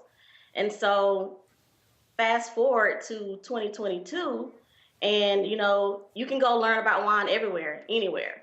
But it goes back to what you said. There weren't many of us in this industry. There still aren't many of us in this industry compared to our white counterparts. and especially the white male counterparts. So we see a lot of celebrities and athletes starting their own wine labels, and I'm so proud of that we're starting to get into the industry and just, pulling the culture forward, because we drink wine, we buy wine, we know about wine. So, why shouldn't we have our own wine labels? And so that's kind of where that boldness came from, just sitting back and looking across the industry and just saying, there's not enough of us, and I want to be one of them. All right. DeMario, we know you drink. No, sir. But I'm excited to talk to this sister. I'm really excited. She's a we know chef. you drink, but you got that damn vegan food. That's what I wanted to talk to a sister about. I know she's out here talking about her wines. I was wondering when she do her private chef. No, we ain't talking about no vegan food. We talking about her wine business. Let's stick to the topic. Well, listen. What I was thinking about, I don't know much about wine, to be honest with you, but I do want to ask this question, and it may sound crazy, but do they really make wine with people stepping on grapes with their raw feet, their bare feet? No. Absolutely not. Oh my God! We can tell who's the only Omega on this show today. Hey, I don't know much about it. I'm confident. I want to give the sister an opportunity. I'm confident in my question. Forgive us. Forgive us. The only thing he ever remembers is that I Love Lucy episode where they were asked. So educate me on how wine is actually made. I gave her a softball. I gave her a softball. Please explain this. Please explain this, Omega, how it actually works. So no, back in the day, they used to do that before there was machinery that would do the pressing. Wait a minute, say that again. Say that again so Roland can understand that this didn't come from just out of my mind. This is historical. They used to do that. Dude, I'm fully aware. DeMario, I'm fully aware how they used to do it. I'm not uncouth. You are uncouth, but please continue answering. Thank you very much. But currently, no. So we have machines that do the pressing of the grapes to extract the juice. So no, there's no need for feed anymore. And I can imagine that was a funky situation back in the day. So I'm grateful that we don't do that anymore. Now allow me to go to someone who is more erudite, someone who is more sophisticated, someone who is more cosmopolitan, a fellow alpha. Whatever, you eat chitlins. You talk about please redeem, Mustafa, please redeem the panelists for his countryness. Go ahead. I love DeMario, brother. Rada, getting back to your product, and someone had mentioned boldness before, so I'm just curious. Is it red wine, white wine, sparkling wine? Is it dry? Is it sweet? Could you share? It's a white wine. It's a white blend. So in 2021, I sourced 6 different varietals to go into this blend. I won't say how many ended up in the blend because I like the element of surprise. So once I get my tasting tour going, that's going to be the fun part with people trying to guess what the varietals are. But I will tell you that it's not sweet. It's not super dry. It's medium. I classify it as dry. But it's sweet to me because my palate is just used to picking up the fruitiness from the wine. But I don't drink sweet wines, but I do make them. So, but this one is not sweet. All right. Tell people where they can check out the wine. Where do they go? So you can go to my website, AnissaWakefieldWines.com. You can find me on Instagram at Anissa Wakefield Wines. You can also find me on Facebook at Anissa Wakefield Wines. And you can also find myself on Facebook at Rada Griffin. And obviously, question: who's Anissa Wakefield? So Anissa is my middle name by my mom. Wakefield is my dad's last name. So it's just a joining of family. So it's just a okay homage to my family. Yeah. All right. Sounds good. Well, we appreciate you joining us on the show. Good luck. Thanks a lot. Thank you so much. Thank you. Bye. Thank you very much. All right, folks, that is it for today. Avis, thanks a lot. DeMario, not so sure. Mustafa, thank you so very much. It's food time about stepping on grapes in 2022. Hey, listen, I need to get the memo. I could have had me some pink on. I could have had some pink on Avis and Mustafa. That's not right. Y'all did your boy dirty. We got the AKA Alpha thing going on here. Oh, okay. I see how you are. Okay. Well, you had Chris O'Neal on, so you had one of my frat brothers on, so I'm good. Well, you know, somebody got to feel sorry for you quite unfortunate individuals. All right, that's it. We appreciate it. Thanks a bunch, folks. We'll see you all tomorrow. Don't forget, download the Black Star Network app, all platforms, Apple phone, Android phone, Apple TV, Android TV, Amazon Fire TV, Roku, Xbox One, Samsung Smart TV. Please support us on the Bring the Funk Fan Club. All chicken money orders go to P.O. Box 57196, Washington, D.C. 20037-0196. Cash App, $RM Unfiltered. PayPal is on Martin Unfiltered. Venmo is RM Unfiltered. Zelle, Roland at RolandSMartin.com. Roland at RolandMartinUnfiltered.com. Folks, thanks a bunch. I'll see y'all tomorrow from New Orleans. Holla!